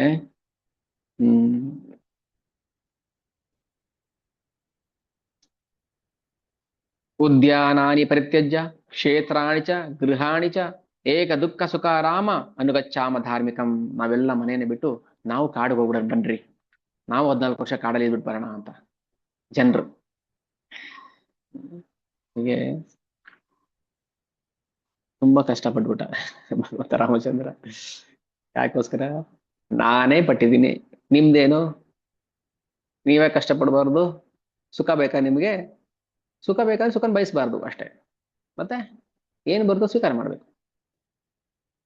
ಯಾರು ಸುಖವನ್ನ ಬಯಸ್ದೆ ದುಃಖವನ್ನ ಸ್ವೀಕಾರ ಮಾಡ್ತಾನೋ ಅವನಿಗಷ್ಟೇ ಸುಖವಾಗಿ ಇರೋಕೆ ಸಾಧ್ಯ ಅಂತ ಹೇಳಿ ಅಂದ್ಬಿಡ್ತಾನೆ. ಅದು ಭಗವಂತನ ಆಜ್ಞೆ. ಓಕೆ, ನಾವು ನೆಕ್ಸ್ಟ್ ಏನಾಗುತ್ತೆ, ಕಾಡಿಗೆ ಹೋಗುವಂತ ಸಂದರ್ಭ. ಕೋಸಲ ದೇಶವನ್ನು ದಾಟ್ಬಿಡ್ತಾರೆ. ಅಲ್ಲಿಂದ ಯಾವ್ದಾದ್ರು ನದಿಗಳೆಲ್ಲ ದಾಟ್ಕೊಂಡು ಸುಮಂತ್ರ ಬರ್ತಾನೆ. ಬಂದ್ ಏನ್ ಮಾಡ್ತಾನೆ, ಅವತ್ತು ರಾತ್ರಿ ಗಂಗಾ ನದಿ ದಡಕ್ ಬಂದ್ರು. ರಾಮಚಂದ್ರ ಯೋಚನೆ ಮಾಡ್ತಾನೆ, ಸುಮಂತ್ರ ನಾಳೆ ಬೆಳಿಗ್ಗೆ ಇವ್ರು ಯಾರು ನಮ್ಮನ್ನ ಫಾಲೋ ಮಾಡಬಾರ್ದು, ಅಯೋಧ್ಯೆ ಜನರು ವಾಪಸ್ ಹೋಗ್ಬೇಕು. ನೀನು ರಥವನ್ನ ಹೆಂಗ್ ಓಡಿಸ್ಬೇಕಂದ್ರೆ, ರಥ ಯಾವ ದಿಕ್ಕಿಗೆ ಹೋಗಿದೆ ಅಂತಾನೆ ಗೊತ್ತಾಗ್ಬಾರ್ದು. ರಾತ್ರಿ ಎಲ್ಲ ಬೆಳಗಿನ ಜಾವದಿಂದ ನಡ್ಕೊಂಡು ಬಂದಿದ್ರು, ಬೆಳಗ್ಗೆಯಿಂದ ಸುಸ್ತಾಗಿ ಅಲ್ಲಲ್ಲೇ ಮಲ್ಕೊಂಡ್ಬಿಟ್ಟಿದ್ರು ಪ್ರಜೆಗಳು. ಸೀದಾ ರಾಮಚಂದ್ರ ಏನ್ ಮಾಡ್ತಾನೆ, ರಾಮ, ಲಕ್ಷ್ಮಣ, ಸೀತಾಮಾತೆ, ಸುಮಂತ್ರ 4 ಜನ ರಥವನ್ನ ತಗೊಂಡು ಜನಗಳಿಗೆ ಗೊತ್ತಾಗದೇ ಇರ್ತಾರ ಅವ್ರಿಗೆ ಏಮಾರಿಸಿ ಹೊರಟು ಬಿಡ್ತಾರೆ. ಬೆಳಿಗ್ಗೆ ಎದ್ದು ವಿಲಾಪ ಮಾಡ್ತಾರೆ, ಅಯ್ಯೋ ರಾಮಚಂದ್ರ ನಮಗೆ ಮೋಸ ಮಾಡ್ಬಿಟ್ಟ, ನಮ್ನ ಬಿಟ್ಟು ಹೋಗ್ಬಿಟ್ನ ರಾಮಚಂದ್ರ ಅಂತ ಗೋಳಾಡ್ಕೊಂಡು ವಾಪಸ್ ಬರ್ತಾರೆ. ಬಂದಾಗ ಚೀಮಾರಿ ಹಾಕ್ಸ್ಕೊಳ್ತಾರೆ ಅವ್ರ ಹೆಂಡತಿಯರ ಹತ್ರ, ನೀವೇನ್ ಗಂಡಸ್ರ ನೀವೆಲ್ಲ ಹೋದವ್ರು, ರಾಮನ ಕರ್ಕೊಂಬನ್ನಿ ಅಂತ ಹೋದ್ರೆ ಬಿಟ್ಟು ಬಂದಿದ್ದೀರಾ ನೀವು ಅಂತೇಳಿ ಗೋಳಾಡ್ತಾರೆ.